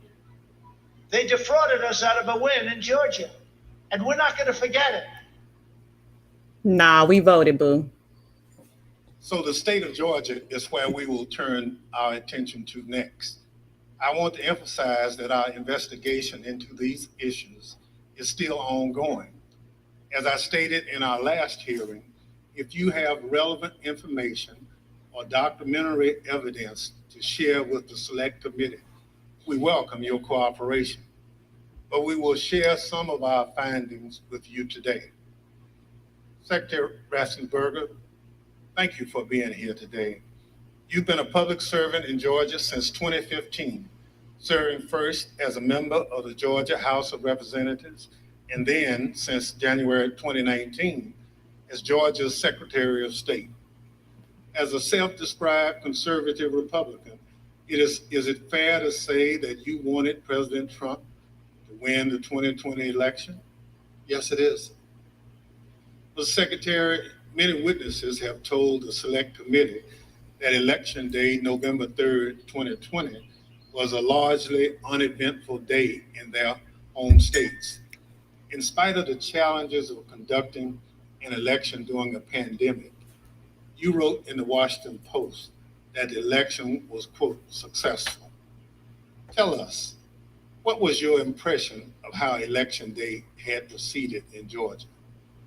On election day in November, our election went remarkably smooth. In fact, we meet at the GEMA headquarters. That's the Georgia Energy Emergency Management Association meeting location, but we were following wait times in line. In the afternoon, our average wait time was 3 minutes statewide that we were recording for various precincts. And it actually got down to 2 minutes. And at the end of the day, we felt that we had a successful election from the standpoint of the administration and the operation of the election. Thank you. The chair recognizes the gentleman from California, Mr. Schiff. Thank you, Mr. Chairman. Secretary Raffensperger, did Joe Biden win the 2020 presidential election in Georgia, and by what margin? President Biden carried the state of Georgia by approximately 12,000 votes. And Mr. Secretary, as I understand it, your office took several steps to ensure the accuracy of the vote count in Georgia, reviewing the vote count in at least 3 different ways. These steps included a machine recount, a forensic audit, and a full hand recount of every one of the 5 million ballots cast. Did these efforts, including a recount of literally every ballot cast in the state of Georgia, confirm the result? Yes, they did. We counted the ballots where the first tabulation would be scanned. Then when we did our 100% hand audit of the entire, all 5 million ballots in the state of Georgia, Lord all Jesus. cast in place, all absentee ballots, they were all hand recounted, and they came remarkably close to the first count. And then upon the election being certified, President Trump, because he was within 0.5%, could ask for a recount. And then we recounted them again through the scanners, and we got remarkably the same count. 3 counts, all remarkably close, which showed that President Trump did come up short. Nevertheless, as you will see, the president and his allies began making numerous false allegations of voter fraud. False allegations that you and Mr. Sterling, among others, had to address. Mr. Sterling, thank you also for being here today. Following the 2020 election, in addition to your normal duties, I understand that you became a spokesperson to try to combat disinformation about the election and the danger it was creating for elections officials, among others. In a December 1 press conference, you addressed some of your remarks directly to President Trump. Let's take a look at what you said that day. Mr. President, it looks like you likely lost the state of Georgia. We're investigating. There's always a possibility. I get it. You have the rights to go through the courts. What you don't have the ability to do, and you need to step up and say this, is stop inspiring people to commit potential acts of violence. Someone's going to get hurt. Someone's going to get shot. Someone's going to get killed. And it's not right. It's not right. Mr. Sterling, what prompted you to make these remarks? Mr. Schiff, we had a previously scheduled press conference that day, as we were in the habit of doing, trying to be as transparent as we could about the election and the counts going on. A little after lunch that day, lunchtime, I received a call from the project manager from Dominion Voting Systems, who was oddly audibly shaken. She's not the kind of person I would assume would be that way. She has a master's from MIT, a graduate of the Naval Academy, and is very much on the ball and pretty unflappable. And she informed me about a young contractor they had who had been receiving threats from a video that had been posted by some QAnon supporters. And at that point, we had been sort of steeping in this kind of stuff. So it was around us all the time. So I didn't take note of it more than adding to the pile of other stuff we were having to deal with.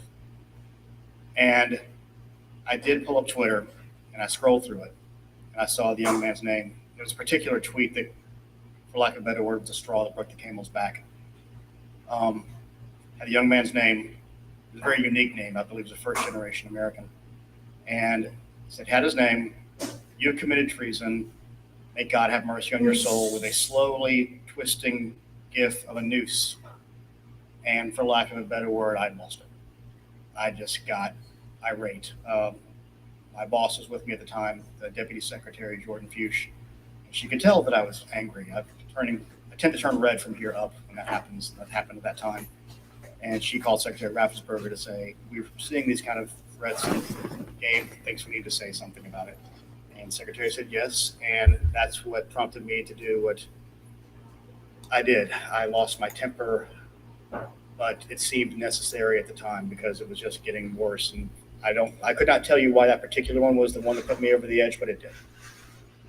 After you made this plea to the president, did Donald Trump urge his supporters to avoid the use of violence? Not to my knowledge. Now, as we know, the president was aware of your speech because he tweeted about it later that day. Let's take a look at what the president said. In the tweet, Donald Trump claims that there was, quote, massive voter fraud in Georgia. Mr. Sterling, that was just plain false, wasn't it? Yes, sir. Nevertheless, the very next day, on December 2nd, President Trump released a lengthy video again making false claims of election fraud in Georgia. Let's take a look at what he said this time. They found thousands and thousands of votes that were out of whack, all against me.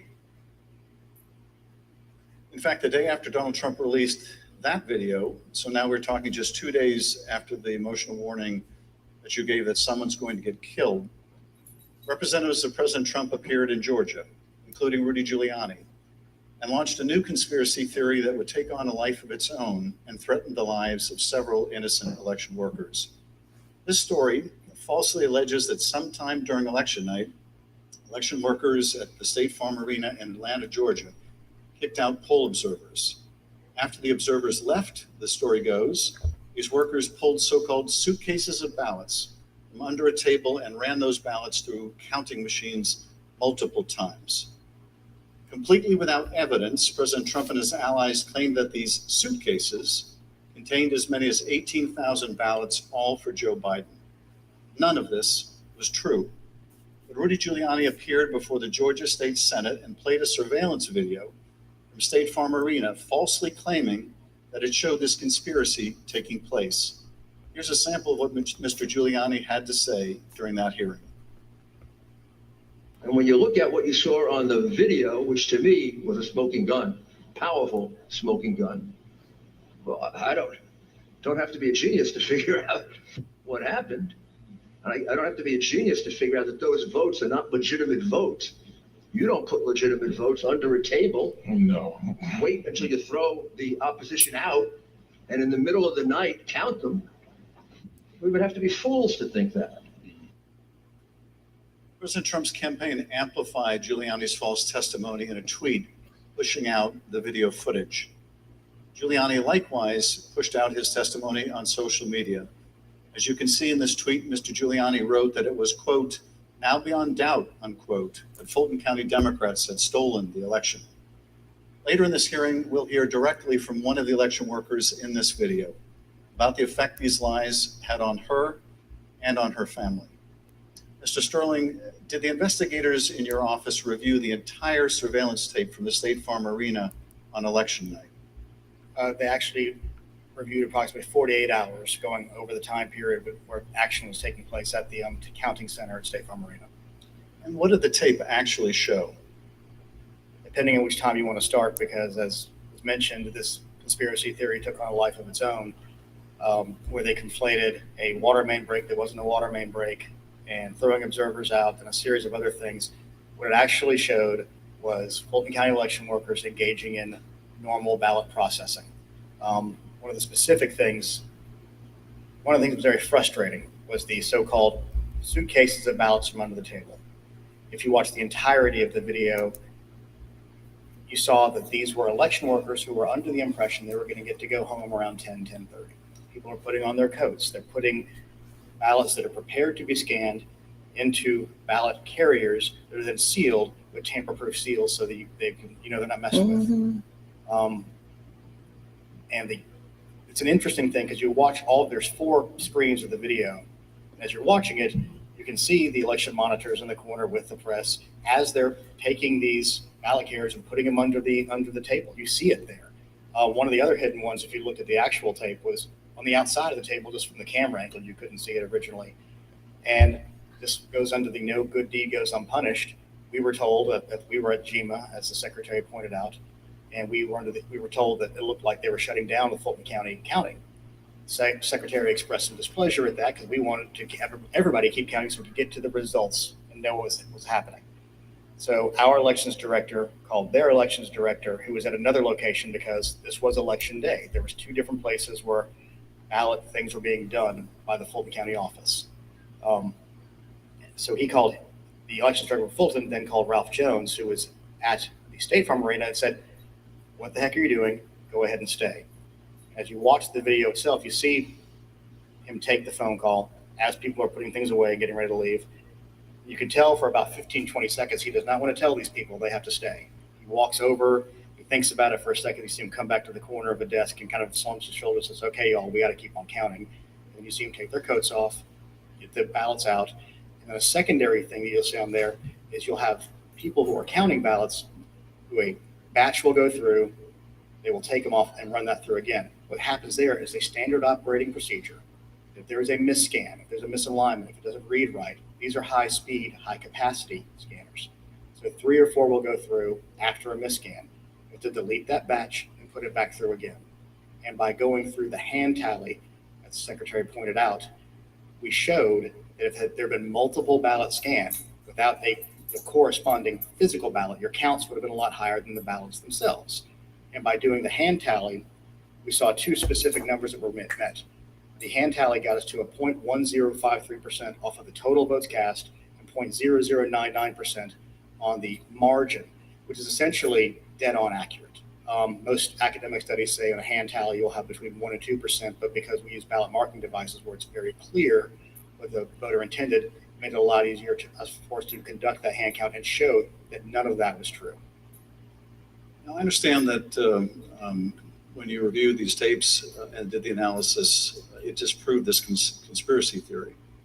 But you still had to take a lot of steps to try to make sure the public knew the truth about these allegations. And you did frequent briefings for the press. Let's take a look at one of those press briefings, Mr. Sterling, that you held on December 7th to make the point that you just did today. Move on to what I'm going to call Disinformation Monday. Out of the gate, many of y'all saw the videotape from State Farm Arena. I spent hours with our post-certified investigators, Justin Gray from WSB, spent hours with us going over this video to explain to people that what you saw, the secret suitcases with magic ballots, were actually ballots that had been packed into those absentee ballot carriers by the workers in plain view of the monitors and the press. And what's really frustrating is the president's attorneys had this same videotape. They saw the exact same things the rest of us could see, and they chose to mislead state senators and the public about what was on that video. I'm quite sure that they will not characterize the video if they try to enter into evidence, because that is the kind of thing that could lead to sanctions, because it's obviously untrue. They knew it was untrue, and they continue to do things like this.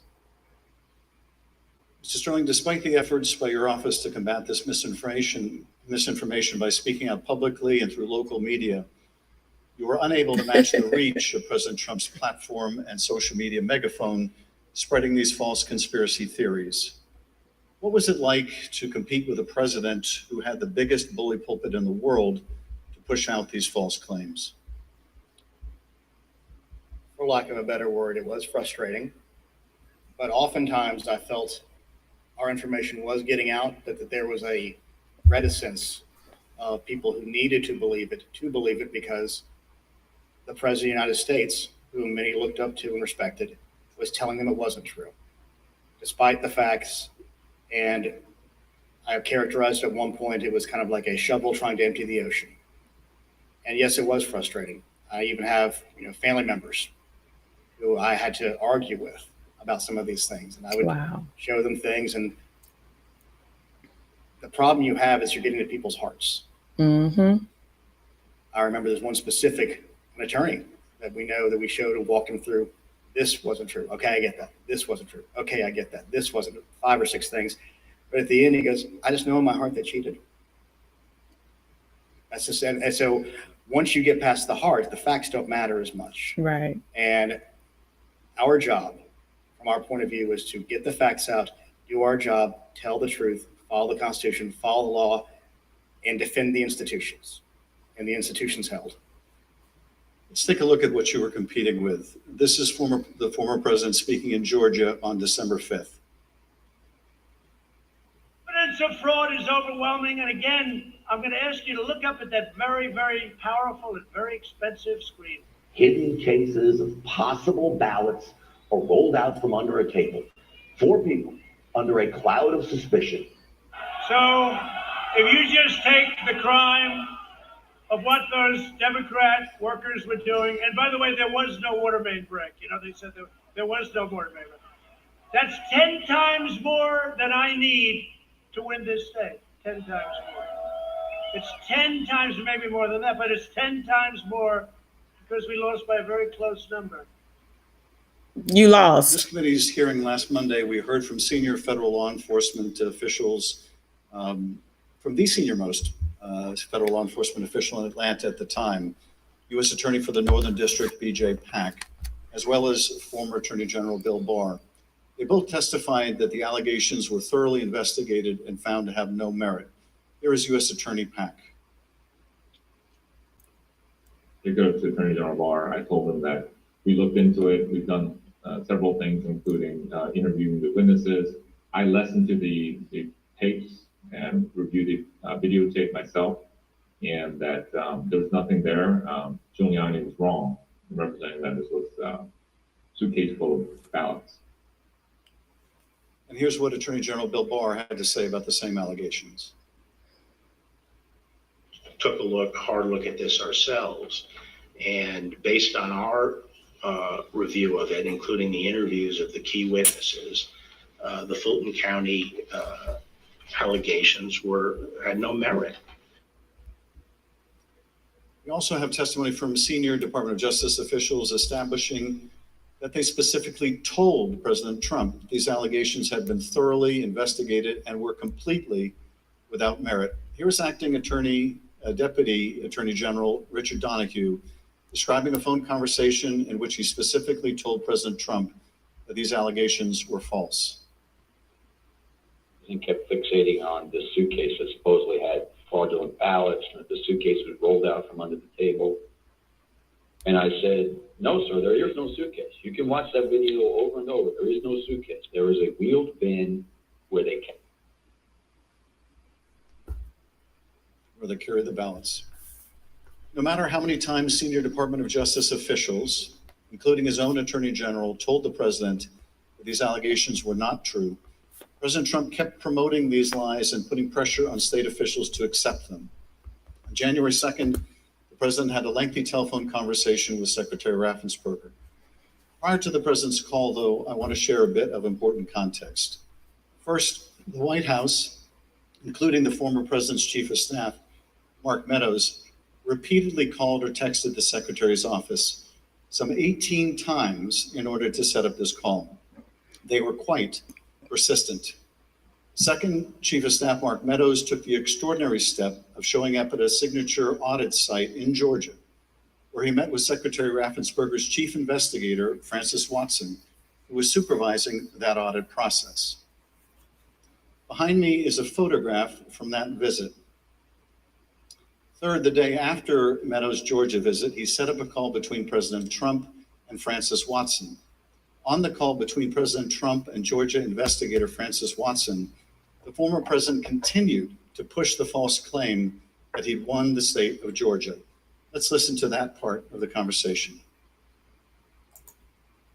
You know, you have the most important job in the country right now, because if we win Georgia, first of all, if we win, you're going to have 2 wins. So they're not going to win right now. You know, they're down because the people of Georgia are so angry at what happened to me. They know I won by hundreds of thousands of votes. It wasn't close. And in this next clip, he told this state law enforcement official that she'd be praised if she found the right answer. Hopefully, you know, I will. When the right answer comes out, you'll be praised. I mean, I don't know why. You know, they made it so hard. They will be praised. People will say, "Great," because that's what it's about. That ability to check and to make it right. Because everyone knows it's wrong. There's just no way. Mr. Raffensperger, I know you weren't on this call, but that you have listened to it. President Trump didn't win by hundreds of thousands of votes in Georgia, did he? No, he did not. I've been traveling through the state of Georgia for a year now. Simply put, in a nutshell, what happened in the fall of 2020 is that 28,000 Georgians skipped the presidential race, and yet they voted down ballot in other races. And the Republican congressman ended up getting 33,000 more votes than President Trump. And that's why President Trump came up short. Thank you, Mr. Secretary. The President on this call doesn't stop here. Let's listen to another part of the conversation between President Trump and Ms. Watson. Anyway, but whatever you can do, Francis, it would be, it's a great thing. It's an important thing for the country. It's so important. You have no idea it's so important. Well, and I very much appreciate it. Whatever you can do, Francis. This is the President of the United States calling an investigator looking into the election in which he is a candidate and asking her to do whatever you can do. Mr. Secretary, you placed this call to your chief investigator on September 23rd, 2020. The Select Committee has received text messages indicating that Mark Meadows wanted to send some of the investigators in her office, in the words of one White House aide, a shitload of POTUS stuff, including coins, actual autographed MAGA hats, etc. White House staff intervened to make sure that didn't happen. It was clear at the time of this call that the former president had his sights set on January 6th. Listen to this portion when he told Francis Watson about a very important date. Do you think they'll be working after Christmas? Keep it going fast? Because, we have that date of the 6th, which is a very important date. That important date, of course, was the joint session of Congress, where Georgia's electoral votes would be counted for Joe Biden. A little over a week after this call to Francis Watson, the president was finally able to speak with you, Secretary Raffensperger.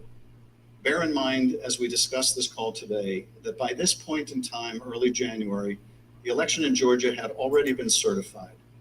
But perhaps more important, the President of the United States had already been told repeatedly by his... Sorry, guys.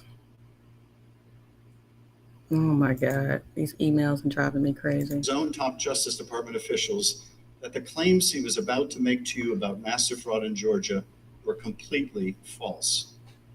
Mr. Secretary, the call between you and the president lasted 67 minutes, over an hour. We obviously can't listen to the entire recording here today, although it is available on the Select Committee's website. But we'll listen to selected excerpts of it now so that we can get your insights. Let's begin with the president raising the thoroughly debunked allegations of suitcases of ballots.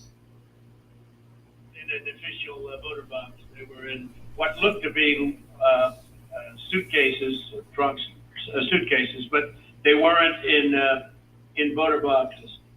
The minimum number it could be, because we watched it and they watched it for certified in slow motion, instant replay, if you can believe it, but they had slow motion and it was magnified many times over. And the minimum it was 18,000 ballots, all for Biden. These are the allegations that the Department of Justice, the Attorney General, the Georgia Bureau of Investigation, and your office heads all said were false. Is that right? Correct. And even more importantly, when B.J. Pack resigned as U.S. Attorney of the Northern District, President Trump appointed as acting U.S. Attorney of the Northern District, Bobby Christine. And Bobby Christine looked at that, and he was quoted the AJC, and he found nothing. And he dismissed that case early on. Thank you, Mr. Secretary. The president references suitcases or trunks. Mr. Sterling, were the objects seen in these videos suitcases or trunks, or were they just the ordinary containers that are used by election workers? They're standard ballot carriers that allow for seals to be put on them so they're tamper-proof. And finally, the president claims that there was a minimum of 18,000 ballots somehow smuggled in, all for Biden. I take it, gentlemen, that was also categorically false? There's no physical way you can know who those ballots were for, but secondarily, Fulton County for years has been an issue in our state when it comes to elections. So they had a very difficult time during the primary, in large part because of COVID. So we had put them under a consent decree the secretary got negotiated, where we had a monitor on site, and his name is Carter Jones, and he took a notation. He had gone from State Farm to the English Street warehouse to look at election day activities, but before he left State Farm Arena, he noted how many ballots had been counted on each one of the machines. And when he came back after we found out they were working again, he took note again when they closed. And I believe the final number was something around 8,900 total ballots were scanned from the time he left to the time about 12:30 or 1 o'clock in the morning. So way below 18,000. Let's play the next clip. Aaron, it was close. I said, there's no way. But they dropped a lot of votes in there late at night. You know that, Brad. Mr. Secretary, did somebody drop a lot of votes there late at night? No. I believe that the president was referring to some of the counties when they would upload. But the ballots had all been accepted. It had to be accepted by state law by 7 p.m. So there were no additional ballots accepted after 7 p.m. Let's play the next clip in which the president makes claims about so-called dead voters. The other thing, dead people. So dead people voted. And I think the number is in the close to 5,000 people. And they went to obituaries. They went to all sorts of methods to come up with an accurate number. And a minimum is close to about 5,000 voters. So, Secretary, did your office investigate whether those allegations were accurate? Did 5,000 dead people in Georgia vote? No, it's not accurate. Actually, in their lawsuits, they alleged 10,315 dead people. We found 2 dead people when I wrote my letter to Congress. That's dated January 6th. Subsequent to that, we found 2 more. That's 4 people, not 4,000, but just a total of 4, not 10,000, not 5,000. Let's play the next clip. And there's nothing wrong with saying that, that you've recalculated, because the 2,236 and absentee ballots, I mean, they're all exact numbers that were done by accounting firms, law firms, etc. And even if you cut them in half, and cut them in half again, it's more votes than we need. This dude, So, Secretary, is there any way that you could have lawfully changed the result in the state of Georgia and somehow explained it away as a recalculation? No, the numbers are the numbers. The numbers don't lie. We had many allegations and we investigated every single one of them. In fact, I challenged my team, did we miss anything? They said that there was over 66,000 underage voters. We found that there's actually 0. You can register to vote in Georgia. When you're 17 and a half, you have to be 18 by election day. We checked that out, every single voter. They said that there was 2,423 non-registered voters. There were 0. They said that there was 2,056 felons. We identified less than 74 or less that were actually still in felony sentence. Every single allegation we checked, we ran down the rabbit trail to make sure that our numbers were accurate. So there's no way you could have recalculated it except by fudging the numbers. The numbers were the numbers, and we could not recalculate because we had made sure that we had checked every single allegation. We had many investigations. We had nearly 300 from the 2020 election. Mr. Secretary, you tried to push back when the president made these unsupported claims, whether they were about suitcases of ballots or that Biden votes were counted 3 times. Let's play the next clip. President, they did not put that. We did an audit of that, and we proved conclusively that they were not scanned 3 times. So, yeah, Mr. President, we'll send you the link from WSB. That does. I don't care about a link. I don't need it. I have a much better link. You told the president you would send him a link from WSB, which I understand is a local television station that had a unedited video from the State Farm Arena. The president wasn't interested in that. He said he had a much better link. Mr. Secretary, at the time that you were on the call with the president, as we have shown, both the FBI and the Georgia Bureau of Investigation have proven these claims to be nonsense. And you told him about these investigations on the phone. Let's listen to what President Trump had to say about the state and federal law enforcement officers who investigated these false claims. There's no way they could find. Then they're incompetent. They're either dishonest or incompetent. Okay, there's only 2 answers: dishonesty or incompetence. There's just no way. Look, there's no way. But the president didn't stop at insinuating that law enforcement officers were either dishonest or incompetent. He went on to suggest that you could be subject to criminal liability for your role in the matter. Before I play that portion of the conversation, I'd like to show you something that the president retweeted a couple of weeks before your call with him. Here's the president retweeting a post from one of his allies, a lawyer who was later sanctioned by a judge in Michigan for making false claims of election fraud. Let's take a look at that tweet. The tweet read, quote, "President Trump, at real Donald Trump, is a genuinely good man. He does not really like to fire people. I bet he dislikes putting people in jail, especially quote unquote Republicans. He gave at Brian Kemp, Georgia, and at Georgia Secretary of State every chance to get it right. They refused. They will soon be going to jail." Oh, God. So on your call, this was not the first time the president was suggesting you might be criminally liable. With that, let's listen to this portion of the call. I think you're going to find that they are shredding ballots because they have to get rid of the ballots because the ballots are unsigned. The ballots are corrupt. And they're brand new and they don't have seals. And there's a whole thing with the ballots, but the ballots are corrupt. And you're going to find that they are, and which is totally illegal. It's more illegal for you than it is for them because you know what they did and you're not reporting it. That's a criminal offense. And you can't let that happen. That's a big risk to you and to Ryan, your lawyer. That's a big risk. He sounds desperate. After making a false claim about shredding of ballots, the president suggested that you may be committing a crime by not going along with his claims of election fraud. And after suggesting that you might have criminal exposure, President Trump makes his most explicit ask of the call. Let's play a part of that conversation.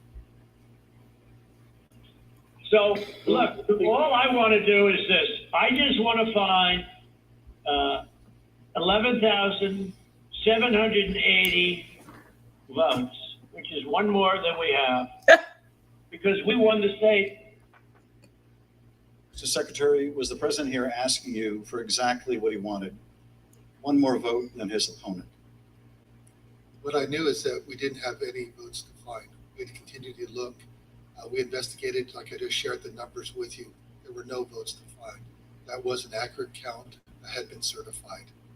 And as our general counsel said, there was no shredding of ballots.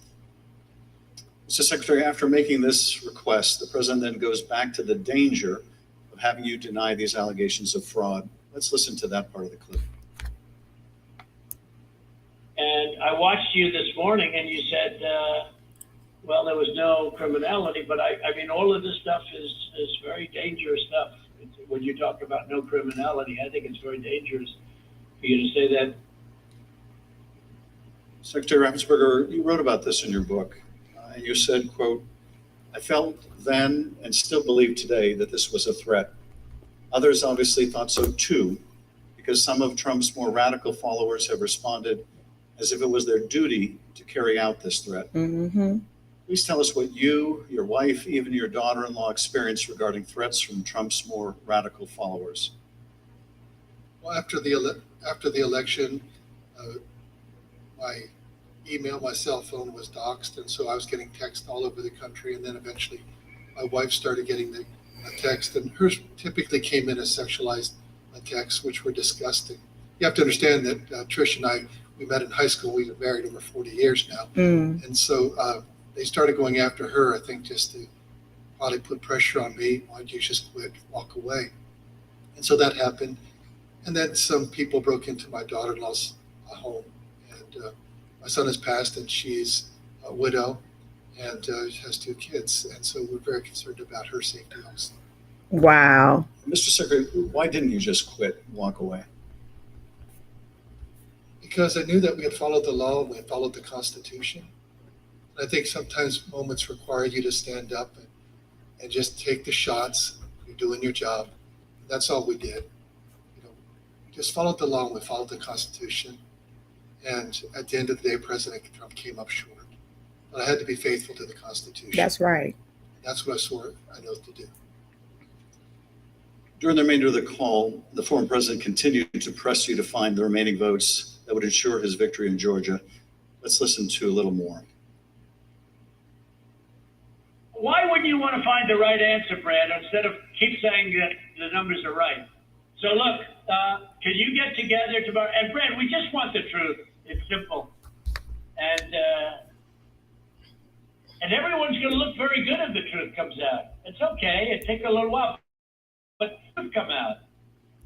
And the real truth is I won by 400,000 votes, at least. Now What are we 400,000? going to do here, folks? I only need 11,000 votes. Fellas, I need 11,000 votes. Give me a break. Wow. 4 days after the president's call to Secretary Raffensperger was January 6th.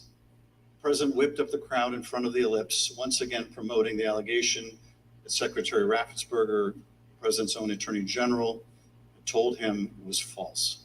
Here he is on the ellipse.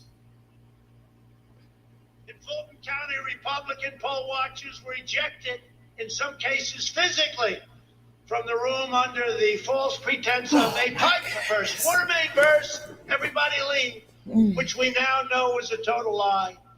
Then election officials pulled boxes, Democrats, and suitcases of ballots out from under a table. You all saw it on television, totally fraudulent, and illegally scanned them for nearly 2 hours, totally unsupervised. Tens of thousands of votes. This act coincided with a mysterious vote dump of up to 100,000 votes for Joe Biden, almost none for Trump. Oh, that sounds fair. That was at 1:34 a.m. Mr. Secretary, Mr. Sterling, I want to thank you for your service to the state of Georgia and to the country. Speaker Bowers, likewise, I want to thank you for your service to the state of Arizona and to the country. You have served not only your home states, but our nation and our democracy. Mr. Chairman, I yield back. Thank you, Mr. Schiff. I thank the witnesses for joining us today. You're now dismissed. Okay, true patriots. People who love this country. These witnesses have been the featured speakers, individuals being queried by the committee members for the last 2 hours. There is another witness coming up right now. She is the former Georgia election worker. Her name is Wandrea Arche. Right, Blizzy. He went from 400 votes to 10,000 votes. Tens of thousands of votes. Has given us a schedule. I just need 11. I just need one more vote. I mean, if that's not someone that's just literally just she is next trying to convince someone to, to take her place at the desk. add a vote to his side, I don't know what is. I mean, it's clear. Ask such a freaking two Georgia election grimy old man. Who's the Secretary of State, and Gabriel Sterling, who is his Chief Operations Officer, talked to them about what they experienced. It is unreal, Miss Indies. It's crazy. They didn't agree to change the election results. And we're going to hear similar lines of questioning, but this time they will be directed to Shay Moss. Her full name is Wandrea Arche Moss. She formerly worked for the state of Georgia. I now welcome our final witness this afternoon.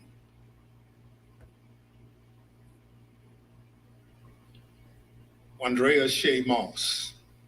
Ms. Moss worked in the Department of Registration and Elections in Fulton County, Georgia, from 2017 until 2022. In that job, Ms. Moss handled voter applications and absentee ballot requests, and also helped to process the vote count for several elections. In December 2020, Ms. Moss and her mother, Ms. Ruby Freeman, became the target of nasty lies spread by President Trump and his allies as they sought to overturn the election results in Georgia. Ms. Moss and her mother, Ms. Freeman, are two of the unsung heroes in this country, doing the hard work of keeping our democracy functioning for every American. Ms. Moss, welcome. Thank you for your service, and I thank you for being here today. I will now swear you in. Please stand.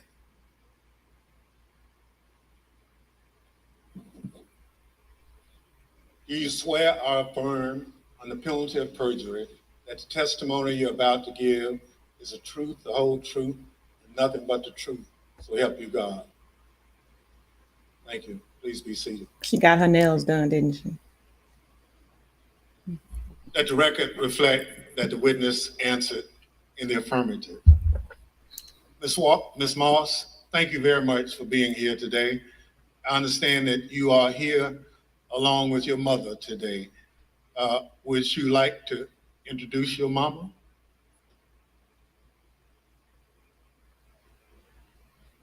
Hi, Mom. Girl, you gotta say her Ms. name. Moss, today we'll be asking you about some of the threats that you received following the 2020 election. Since you've been an election worker for over 10 years, I want to ask you, she's scared. In She's your nervous. decade of service, had you ever experienced threats like these before?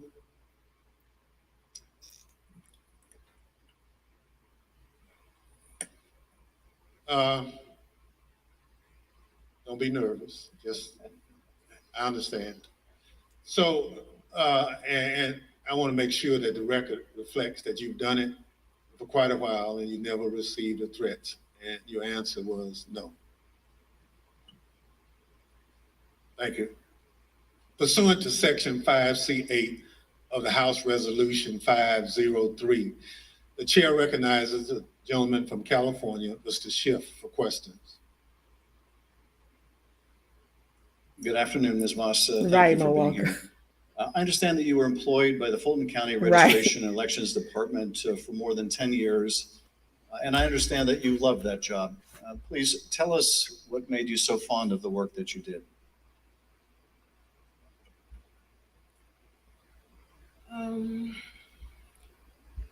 Well, I've always been told by my grandmother how important it is to vote and how people before me, a lot of people, older people in my family did not have that right.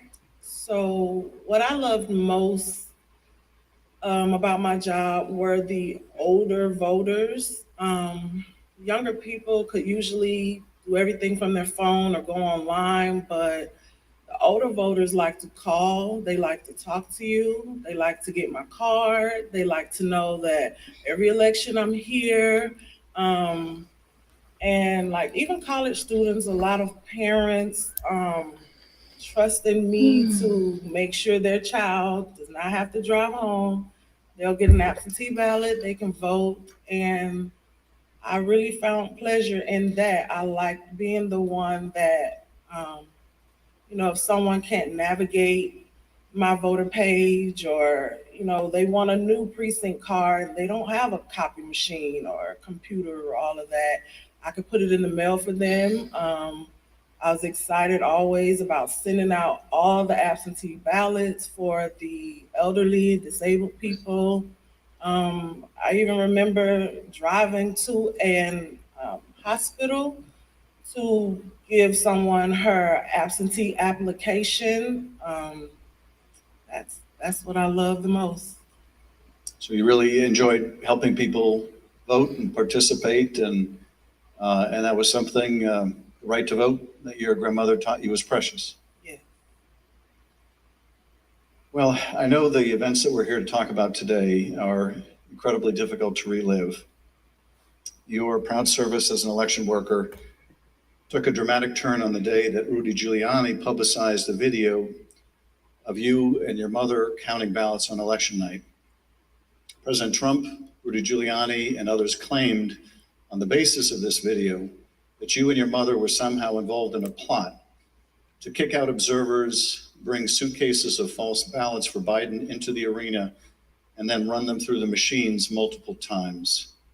None of that was true, was it? None of it. I'd like to show you some of the statements that Rudy Giuliani made in a second hearing before the Georgia state legislators, a week after that video clip from State Farm Arena was first circulated by Mr. Giuliani and President Trump. I want to advise viewers that these statements are completely false and also deeply disturbing. And they need to be sued.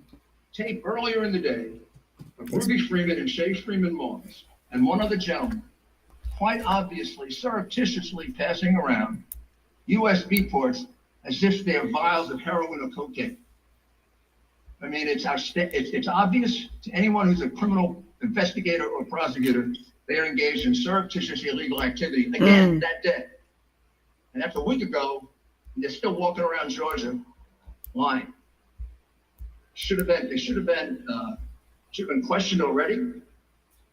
Their places of work, their homes should have been searched for evidence of ballots, for evidence of USB ports, for evidence of voter fraud.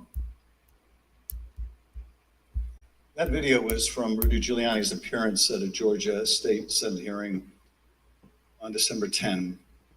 How did you first become aware that Rudy Giuliani, the president's lawyer, was accusing you and your mother of a crime?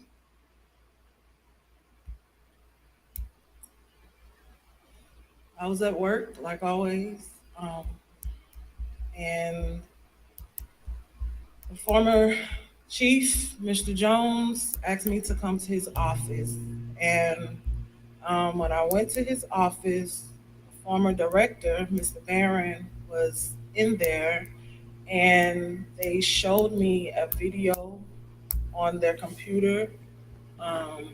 It was just like a very short clip of us working at State Farm, and it had someone on the video like talking over the video, just saying that we were doing things that we weren't supposed to do, just lying throughout the video.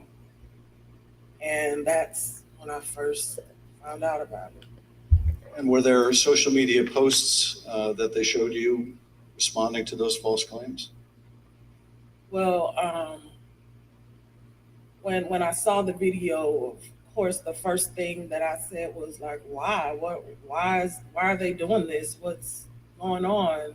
And they, just told me that Trump and his allies were not satisfied with the outcome of the election, and they were getting a lot of threats and being harassed online, and asked me, have I been receiving anything, and I need to check on my mom. And I told them, I was like, where have they, where have you been getting these threats? I don't believe I have any. And Mr. Jones told me like they're attacking his Facebook, and I don't really use Facebook. I have one, so I went to the Facebook app, and I'm just kind of panicky at this point because this has never happened to me, and my mom is involved, and I'm like her only child. So I'm just asking him, like, well, where are the messages? All I see is the feeds. Like, how do you get to the messages? And he said, it's another icon on your phone that says Messenger. And I went to that icon, and it was just a lot of horrible things. And those horrible things, did they include threats? Yes, a lot of threats, wishing death upon me, telling me that I'll be in jail with my mother, and saying things like, be glad it's 2020 and not 1920. Were a lot of these threats and vile comments racist in nature? A lot of them were racist. A lot of them were just hateful. Yes.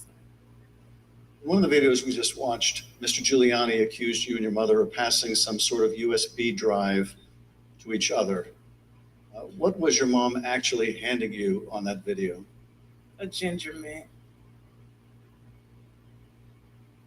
It wasn't just Rudy Giuliani. We heard President Trump make these false allegations repeatedly during his call with Secretary Raffensperger. Let's listen to a portion of what he had to say about you and your mother. We had at least 18,000, that's on tape. We had them counted very painstakingly. 18,000 voters having to do with Ruby Freeman. She's a vote scammer, professional vote scammer and hustler. Donald Trump attacked you and your mother using her name 18 times on that call. 18 times. Ms. Moss, can you describe what you experienced listening to former President Trump attack you and your mother in a call with the Georgia Secretary of State? I felt horrible. I felt like it was all my fault. Like, if I would have never decided to be an elections worker, like, I could have done anything else, but that's what I decided to do. And now people are lying and spreading rumors and lies and attacking my mom. I'm her only child. Going to my grandmother's house. I'm her only grandchild. And my kid. It's just, I felt so bad. I just felt bad for my mom, and I felt horrible for picking this job and being the one that always wants to help and always there, never missing not one election. I just felt like it was my fault putting my family in this situation. Well, it wasn't your fault. Your mother was kind enough to come speak with us earlier. Let's listen to her story in her words. My name is Ruby Freeman. I've always believed that when God says that he'll make your name great, but this is not the way it was supposed to be. I could have never imagined the events that followed the presidential election 2020. For my entire professional life, I was Lady Ruby. My community in Georgia, where I was born and lived my whole life, knew me as Lady Ruby. I built my own business around that name, LaRuby's Unique Treasures, a pop-up shop catering to ladies with unique fashions. I wore a shirt that proudly proclaimed that I was, and I am, Lady Ruby. Actually, I had that shirt on. I had that shirt in every color. I wore that shirt on Election Day 2020. I haven't worn it since, and I'll never wear it again. Now I won't even introduce myself by my name anymore. I get nervous when I bump into someone I know in the grocery store who says my name. I'm worried about who's listening. I get nervous when I have to give my name for food orders. I'm always concerned of who's around me. I've lost my name and I've lost my reputation. I've lost my sense of security, all because a group of people starting with number 45 and his ally, Rudy Giuliani, decided to scapegoat me and my daughter, Shay, to push their own lies about how the presidential election was stolen. Ms. Moss, how has this experience of being targeted by the former president and his allies affected your life? Start my life upside down. I no longer give out my business card.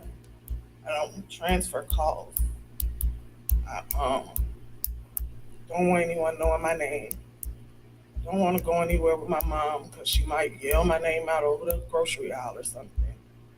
I don't go to the grocery store at all. I haven't been anywhere at all. I gained about 60 pounds. I just don't do nothing anymore. I don't want to go anywhere. I second guess everything that I do. It's affected my life in a major way. In every way. All because of lies. For me doing my job. Same thing I've been doing forever.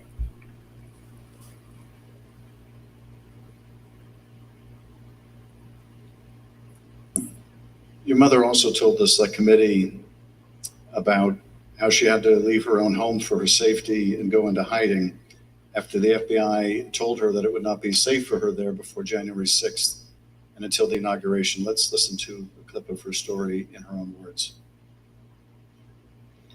Around the week of January 6th, the FBI informed me that I needed to leave my home for safety. Oh, wow. And I left my home for safety around that time. Understood. How long did you stay out? Did you, remain outside of your home for your own safety? I stayed away from my home for approximately 2 months. It was horrible. I felt homeless. I felt, I can't believe this person has caused this much damage to me and my family. To have to leave my home that I've lived there for 21 years. And, I'm having to have my neighbors watch out for me, and I have to go and stay with somebody. It was hard. It was horrible. And that your conversation with the FBI about needing to leave your home for your own safety, or perhaps recommending it.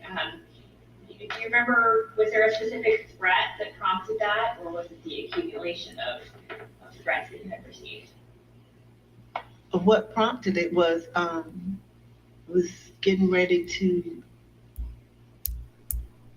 January 6th was about to come, and they did not want me to be at home because of all the threats and everything that I had gotten. They didn't want me to be there in fear of, the people would come into my home, and I had a lot of that. So they didn't want me to be there just in case something happened. I asked, how long am I going to have to be at home? They said at least until the inauguration. Ms. Moss, I understand that people once showed up at your grandmother's house. Tell us about that experience. I received a call from my grandmother. This woman is my everything. I've never even heard her or seen her cry ever in my life.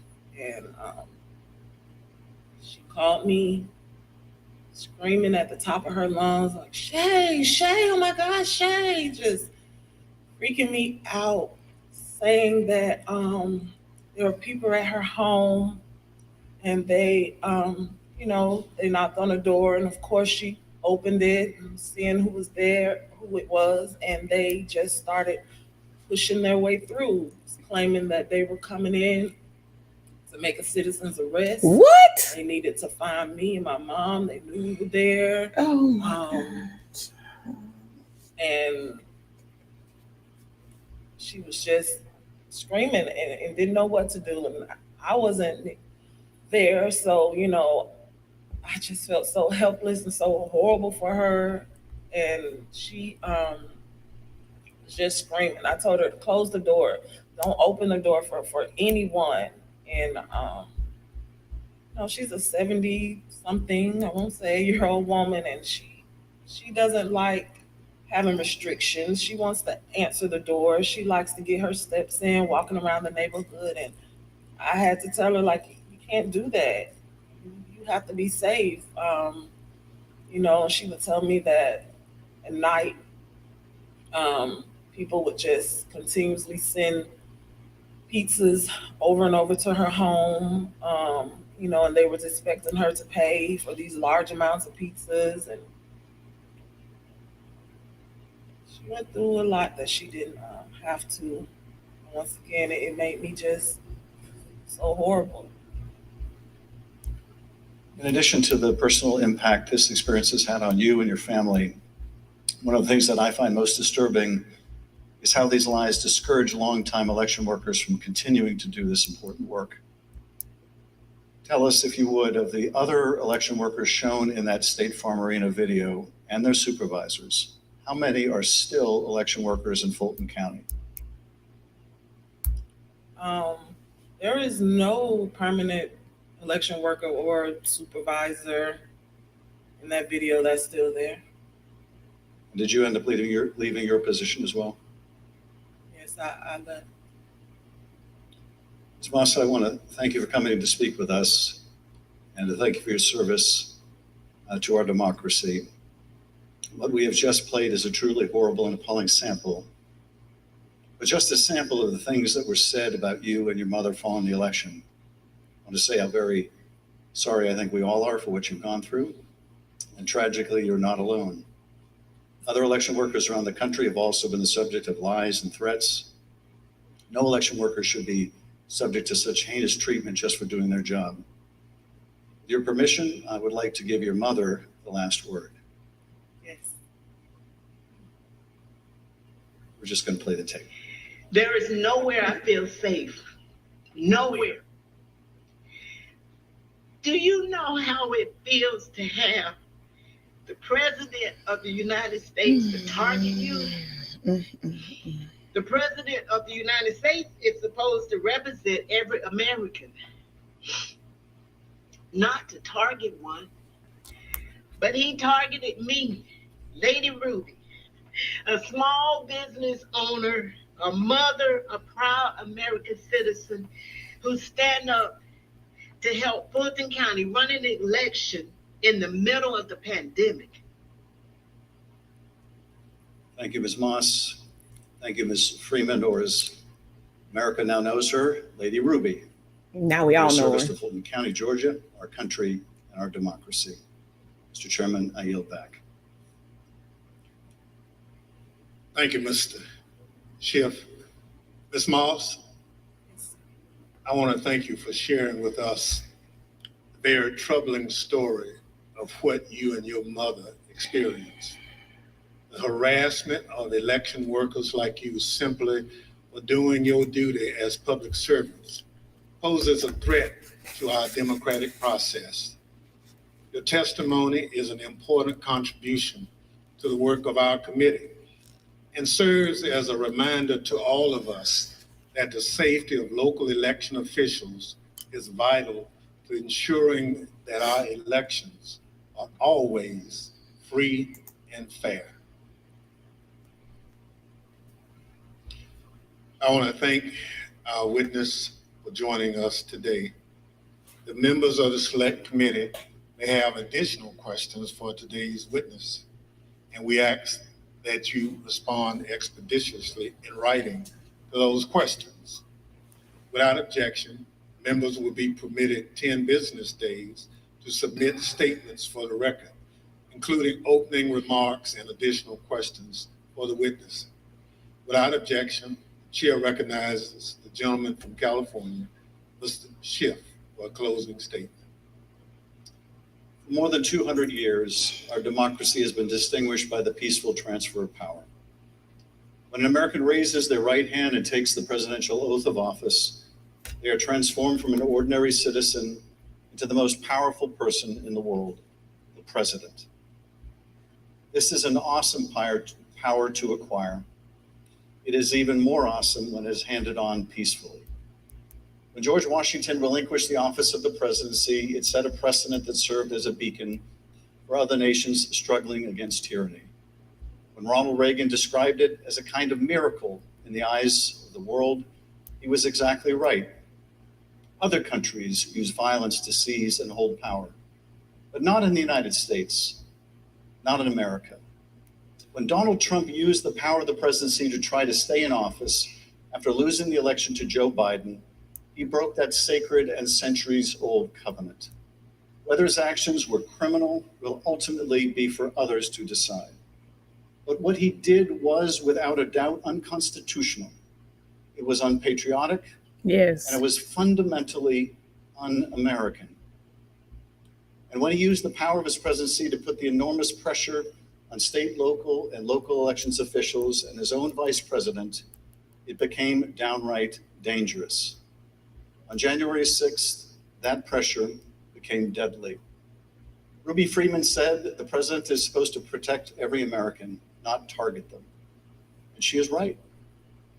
If the most powerful person in the world can bring the full weight of the presidency down on an ordinary citizen who is merely doing her job with a lie as big and heavy as a mountain, who among us is safe? None of us is. None of us. In city councils and town councils, on school boards and election boards, from the Congress to the courts, dedicated public servants are leaving their posts because of death threats to them and to their families. This is not who we are. It must not become who we are. Our democracy held because courageous people like those you heard from today put their oath to the Constitution above their loyalty to one man or to one party. The system held, but barely, and the question remains, will it hold again? If we are able to communicate anything during these hearings, I hope it is this. We have been blessed beyond measure to live in the world's greatest democracy. That is a legacy to be proud of and to cherish. Me too, It is Miss not Madgen. one to be taken for granted. That we have lived in a democracy for more than 200 years does not mean we shall do so tomorrow. We must reject violence. We must embrace our Constitution with the reverence it deserves, take our oath of office and duties as citizens seriously, Yes, informed by the Malaka. knowledge of right and wrong, and armed with no more than the power of our ideas and the truth, carry on this venerable experiment in self-governance. Thank you, Mr. Chairman, and I yield back. Without objection, the chair recognizes the gentlewoman from Wyoming, Ms. Cheney, for a closing statement. Thank you very much, Mr. Chairman. Lady Ruby and Shay, thank you for your courage. Thank you for your strength. Thank you for being here today. It means so much for everyone to hear your story, so thank you for that.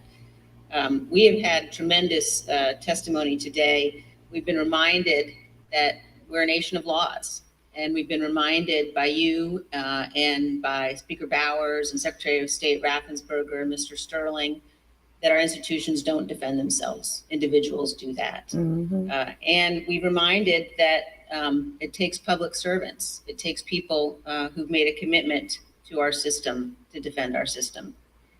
We also have been reminded what it means to take an oath under God to the Constitution, what it means to defend the Constitution. And we were reminded by Speaker Bowers that our Constitution is indeed a divinely inspired document. And so it's been an honor to spend time with you and with our previous witnesses here today. To date, more than 30 witnesses called before this committee have not done what you've done, but have invoked their Fifth Amendment rights against self-incrimination. Roger Stone took the fifth. General Michael Flynn took the fifth. John Eastman took the fifth. Others, like Steve Bannon and Peter Navarro, simply refused to comply with lawful subpoenas, and they have been indicted. Good. Mark Meadows has hidden behind President Trump's claims of executive privilege and immunity from subpoenas. We're engaged now in litigation with Mr. Meadows.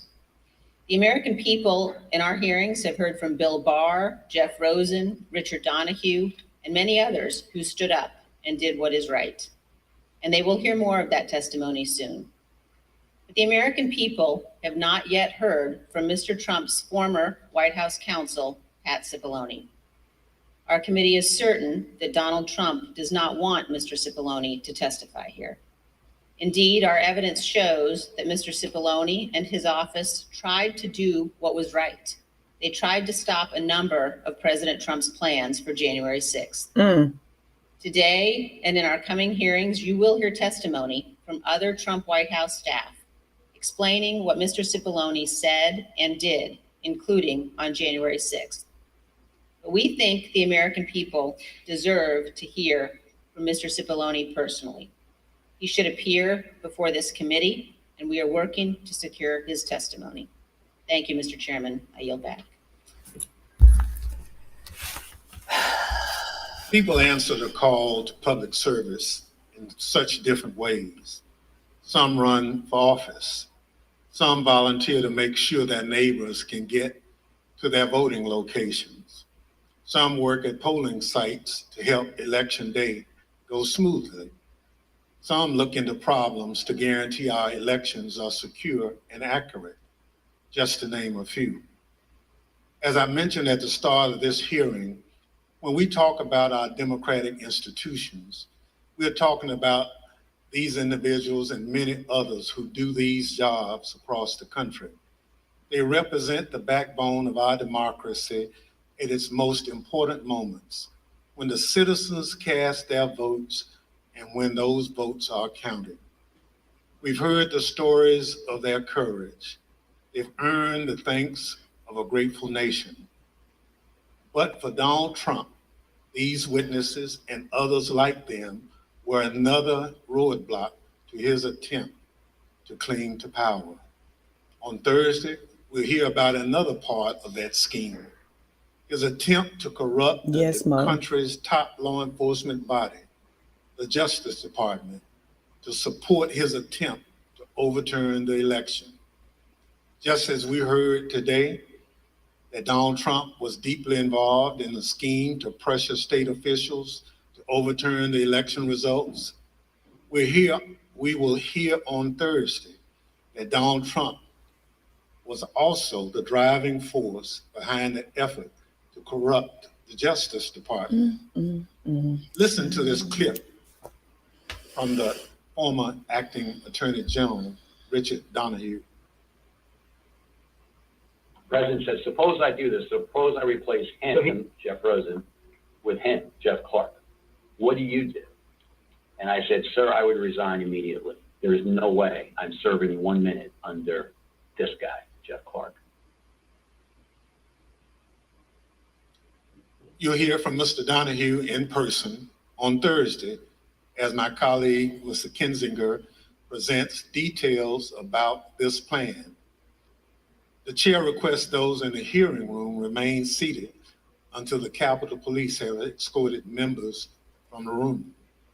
Without objection, the committee stands adjourned. And Chairman Benny Thompson of the House Select Committee on the January 6th investigation has gavelled to a close this fourth day of hearings. So I had to take a deep breath, inhale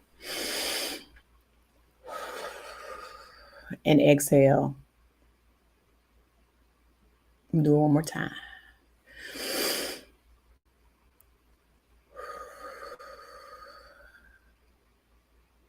I am more irritated than I was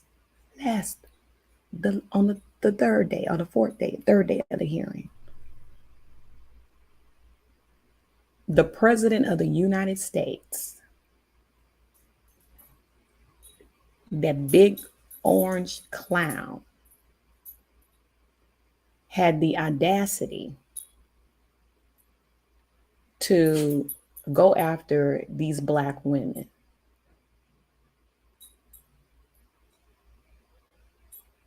I am appalled, I am disgusted, and I am pissed.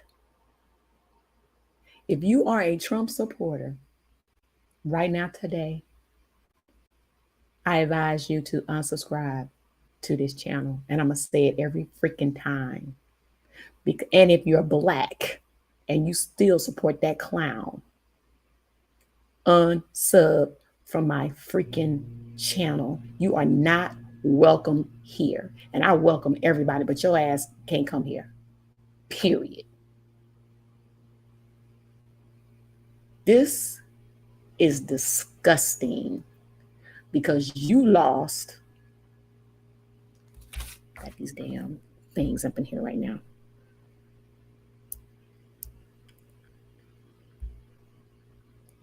Because you lost. And you can't take losing with your desperate orange behind. I see the box. I'm trying to get to them.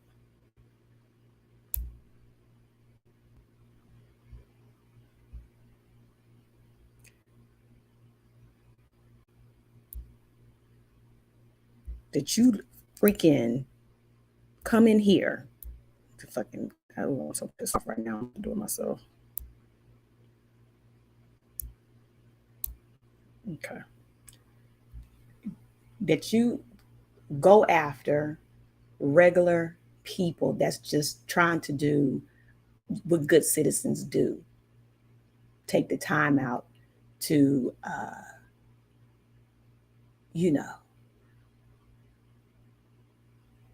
volunteer their time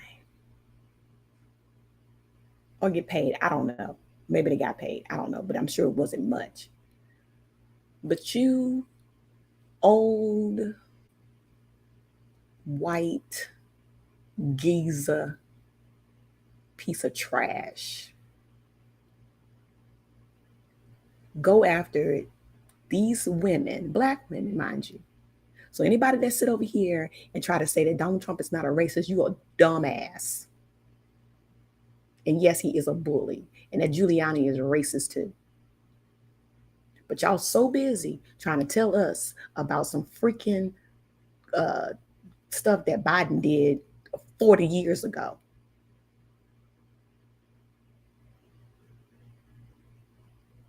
They went after these black women and basically destroyed their freaking lives.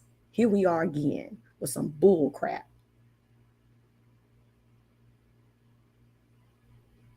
I am so irritated and I am so way more pissed off than I was the other day.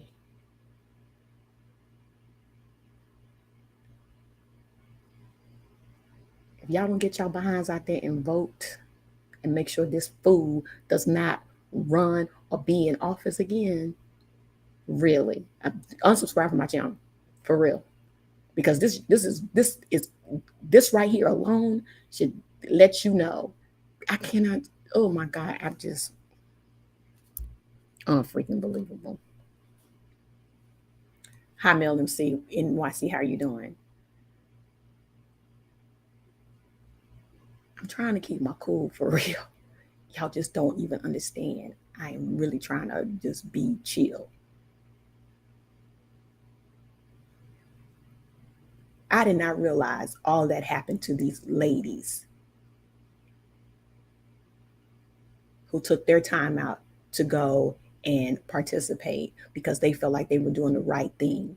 And then Donald Trump, oh, she's known to do this and known to do that. You're the biggest fraud out there. That's all you've ever done is be a fraud.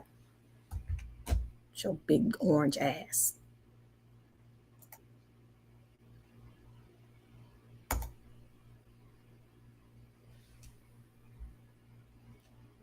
Hi, Mel NYC. I'm going to drop the link if anybody want to come up. I'm just irritated right now to the utmost.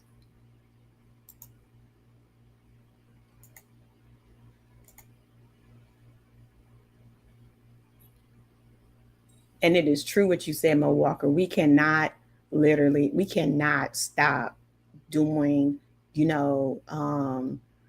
volunteering and putting our time out there for people. That's what they want us to do. They want to scare Black people away from even participating in the voting. Voting. They don't want us to even volunteer our time, right? Because they don't think this is our country. Clearly, this is the mindset of these freaking weirdos. Hey, Mel, how are you doing? Hello. How are you doing? How you say? How are you? I'm feeling good. I know this weekend was absolutely fabulous for me. I feel like I've been loved on, so I feel pretty good. Yeah, but I was a little late to the streaming party because I was, but I did see some of the testimony of the last witness, and she was so nervous. I was walking around my phone. That's why I was seeing something on my phone. I just wanted to send her good vibes because she seemed so nervous. But you know what? I can understand why, because she was attacked. She was attacked, because of these lunatics out there, trying to take her down and, treat her in a way that she should not be treated. So I can understand why she would be nervous going on that national platform, because, the people for Trump is crazy. Even the way he talks, I think that the biggest thing for me is that people should learn from Trump, the Trump experience, is that we need people, no matter if they you like them or not, they got to know about the politics. Because if all the people in your cabinet are telling you that what you're doing is illegal, that means, sir, that you don't understand government. You don't understand the foundational parts of the government. Of course, he didn't understand the foundations parts of the government. He's just some grifting behind businessman, and I put businessman in quotations. You understand what I'm saying? This dude, you put some illiterate piece of crap in office that, you know, don't even know the laws. And he sit because, oh, let me turn my thing off. I'm irritated right now. You can go ahead and talk. I'm pissed. Mm-mm.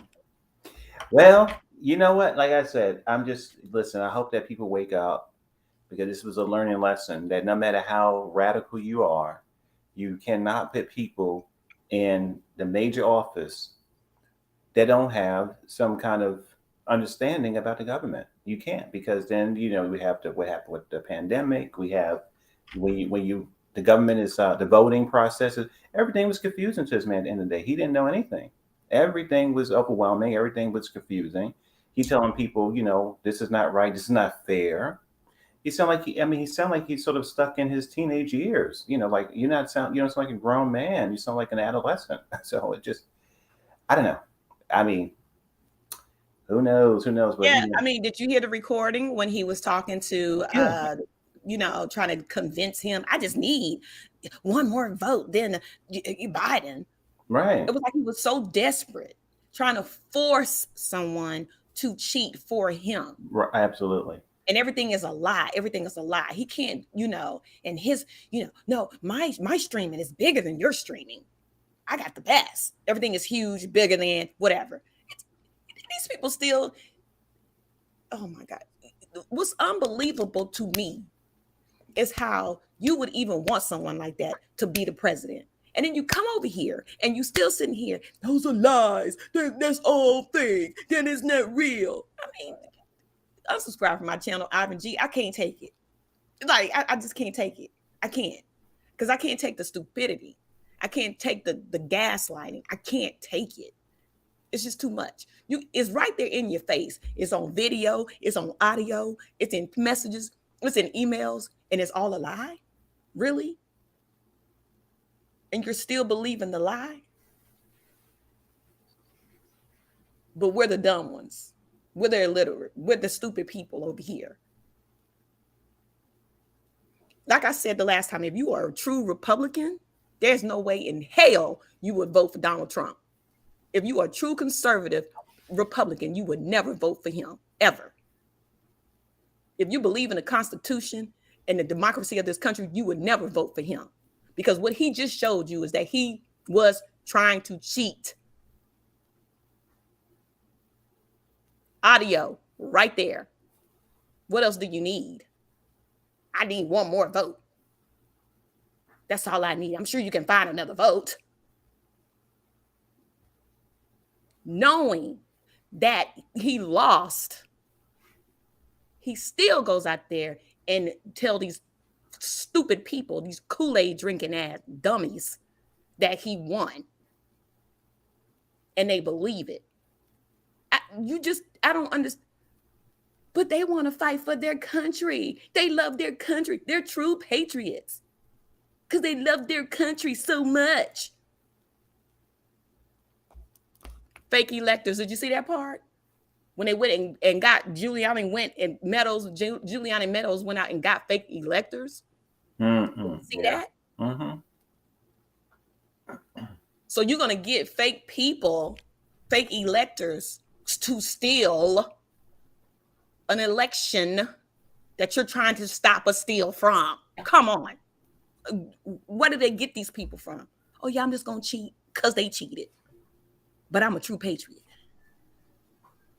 Gotta vote. And join your local governments. And listen, I mean, I looked up my local community board and I joined that and I'm having a good time with that one. So look up your community boards, look up your local politicians, go down there, introduce yourself. And that's the start. That's the start to get into the conversation.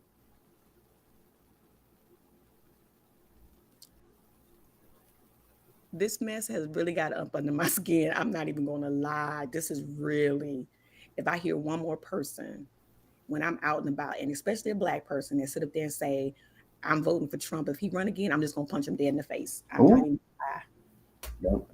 Don't get started. I can't take it. You have to run to no prison over no Trump now. And listen, he didn't go to prison for himself. I would no. It's too much. You can't.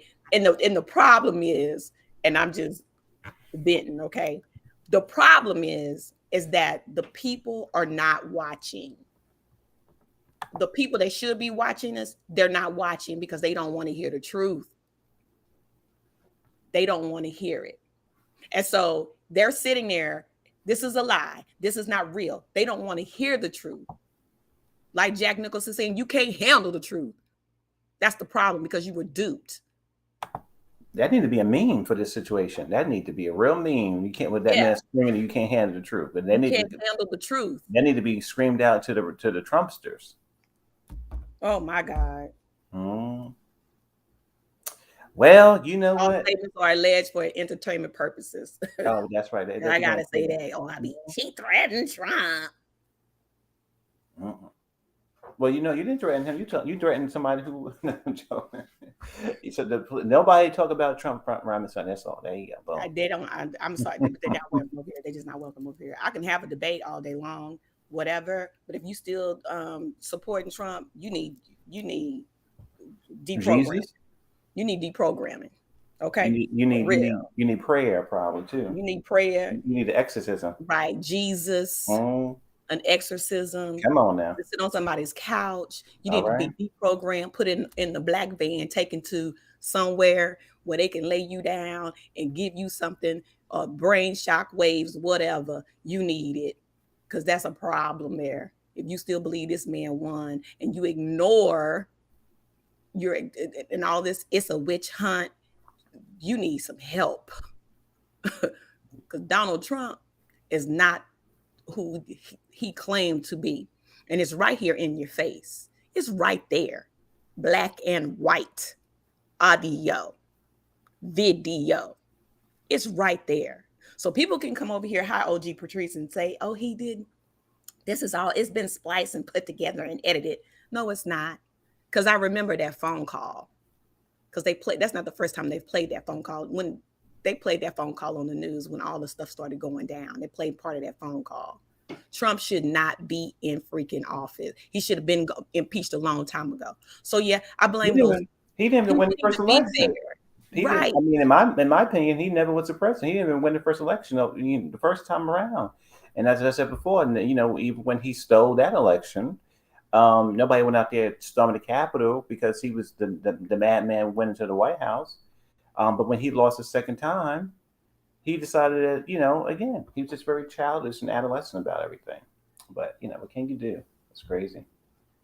What can you do, Mel? What can you do? Well, I know what I do. Fools running around here. Yeah. Mm-hmm. The most disgusting part is the black people that sit there and still think that this man is the golden goose that laid the golden egg. No, he's just a con artist, you dummy. It's just like Jim Jones. When Jim Jones led all those black people down to Central America, right? Or South America. Okay. And they drank that Kool-Aid because he wouldn't let them off that island. He wouldn't let them off the island. Right? No, you're going to drink this Kool-Aid or you're going to die today. They had no choice. And so this is how these Trump supporters, especially the black ones, because they easily led by the great white hope. That's part of the problem. I'm not going to believe the less racist person. I'm going to believe the one that's more racist. Because, okay, he don't like black people, but he got a lot of money. He's a billionaire. So I'm going to believe him. He a businessman. He want what's good for the country. He's right. He's just a regular person. He's just a billionaire. The black people need to get this shit together. Some people really do. They really do. They really do. Some people, yeah. I'm just so, you know, it's just too much. It's too much. I told you how W1 out and some dude was like, yeah, that's why, you know, I'm voting for Trump.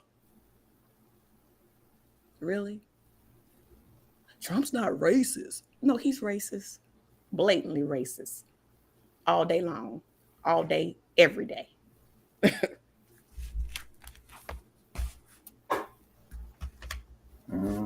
All day, every day. I'm over it. Well, you know what? I'm just happy I got a chance to catch the tail end of the live stream. I'm happy about that. And you know, listen, he's been exposed. He's being exposed with all these hearings. And we have another election coming up. People can be politically active. I also think that even if you don't trust trust the elections and trust the government or whatever, you still should have those sort of concerns presented to your local groups, your local governors and things like that. If they totally mean or whatever, then that's not the people you want to vote for. But most people, when you say, listen, I don't trust this and the country is going this way, you have your concerns, you go out there and you talk about this. There's so many different ways you can communicate at night or whatever, and just have conversation. Nobody's trying to convince you to vote. You just go out and have conversations. Don't just sit home being mad and living in conspiracy. Go out there and talk about what you're afraid of, and go to your local, political groups, your local community boards. It's different things you can participate in that doesn't require you to vote, but you can at least have the conversations before the elections come up. That's what I always suggest for people. You have those concerns, go out there and talk to other people in our communities, the community you live in, and have a conversation about it. Don't sit in your home, because I don't think anybody can afford to do that anymore, to sit back and disbelieve what the TV shows are telling you or what the leaders are telling you, supposed leaders are telling you. No, you have your point of view, go out there and talk about it. I mean, I had a real good time last week when I joined my local community board here in this section of Manhattan. It was great, and we did it on Zoom. And we talked about, I knew things before it happened in the neighborhood. I never even knew about that. Listen, I mean, I vote and I work in some things, I do some things, whatever, with what I've done. But I didn't know about the community boards, and I joined mine, and it was great. It was boring, but I knew about all the things that was happening in my community, about the homelessness or about parks, and I mean so many different things I didn't even know was happening, and it was great. So about your own community, and you get to talk to different elected officials. You exchange information. It's a great little beginning class of politics in some way. So it's pretty cool. Yeah, I agree with you, Mel. My blood pressure is high. Yeah. Well, you know what, Miss Honey, you want you know what you need to maybe just go get you some iced tea, some chill out. I'm drinking coffee. What are you drinking coffee for? Coffee. Huh? I said, why? Oh, because I just need to drink coffee. I got a lot to do today. Oh. Yeah, Miss Magic. Shout out to the people of Georgia who showed up. I mean, we went out and voted, and to sit there. And here's the thing that I didn't like. That he tried to go after all the states that in the areas that was predominantly Black and say they cheated.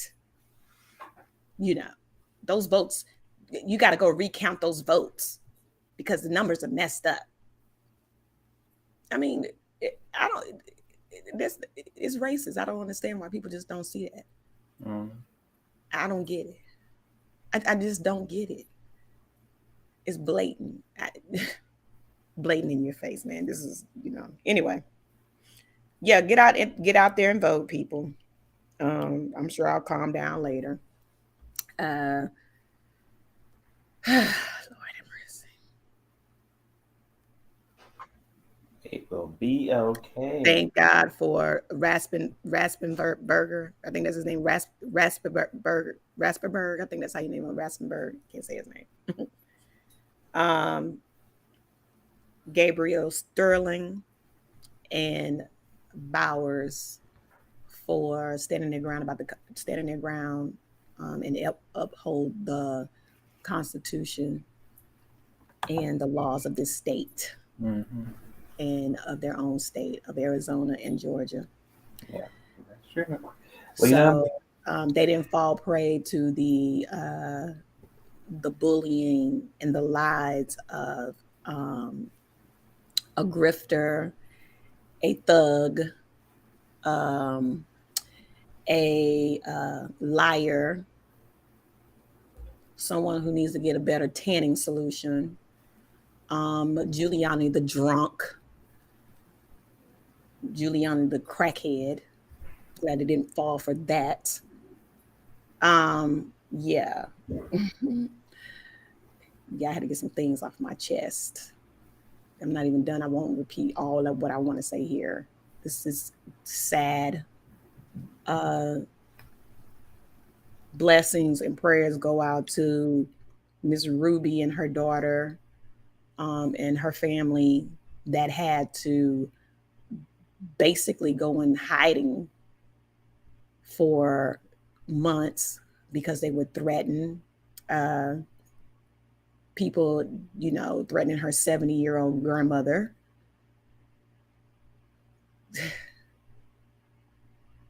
And all the racist comments that she received. If I receive some racist comments, y'all can kiss my ass.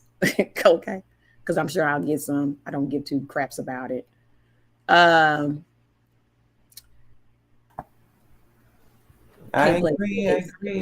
But you know what I'm going to do again? I just want to jump up and just say it's a little. Thanks for coming by, Yeah, Mel. absolutely. Listen, I mean, I would say a little longer, but yeah, I agree. I don't know. It's so funny. I think me listening to the program, or listening to what I saw, it was everything you say. I don't know. I just think that I'm optimistic about the future, and I think that's what I can't hide. I really am optimistic about things, and I think that at the end of the day, good will prevail. And that's what I really do feel. I do feel that way, and yeah, I do. I just it's been a good week. It's been a really good time, and I feel very happy about things. So I think that's what's happening. But I know who I'm voting. Well, you sound happy. I am happy. I feel it's been a really good weekend. I had a good time this weekend. It's been really nice, and this week's gonna be good too. But yeah, I'm having fun. Yeah, I just think that what we could do is listen to the hearings, read the documents, do your do your research about what what you're listening to, and look up your local government. And I always, because you had many times in your program, people say they don't trust, they don't believe, they don't want to vote, and I respect that. I think that what I would say to those people is to convey those thoughts to people in the community, and because they're not going to convince you what to do, but at least you have a place where you can actually talk about it. We should have conversations. We shouldn't be locked up in our little homes and just have these ideas and not really have people we can convey that to. And I find it fun actually to go out there and talk about things. I mean, I remember, what's so funny when I joined this group. I'm meeting another person. We talking about how we can. So I think that sometimes citizens may have solutions to problems in the country that maybe the politicians don't come up with. So it's good to go there and say, why don't we try to do this? That's what I'm in conversations with right now, especially in New York City. I'm like, well, I don't see why people are not doing this. Like something so simple. Why don't we try this? So me and the person is, working together. We're writing, we're brainstorming about different solutions to things. And then maybe we can talk to other people, and that excites me because I'm a solution-based kind of person. I love problem solving, so I like that. That gets me excited, and we shall see where that goes. But yeah, I love. I rant, but then I find solutions at the end. I always give someone a solution. I know you do. I know you do. But I think what. So I think that the thing is, the problem is sometimes people rant and then they give up. You know how because these conversations when people go, what, this is why I don't believe in this, and it all sucks. And I'm like, okay, well, but we'll still participate. Still, at the end of the day, they wouldn't want people not to vote if it was not important. They wouldn't be so. I mean, all the things that Trump did, he wouldn't have done that if the vote was if the vote didn't mean anything. So it means something. So you go out there and participate.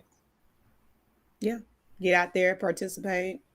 Vote in your local elections because they matter. Don't ever let anybody tell you that voting doesn't matter, because it does. Because guess what? He won by 12,000 votes in the state of Georgia. 12,000. Yeah. That's not a lot of votes. No, it's not. No. So no, it's not. So yeah, and Andrew Cuomo should be back in the game. Because you have who's this dude that's running? Eric Greitens is running for senator, and he put out an ad for the ad is basically saying, take out the rhinos, which is the Republicans that don't agree with him. This is why I said the party is split now, because now you have the MAGA party and you have the true Republican Party.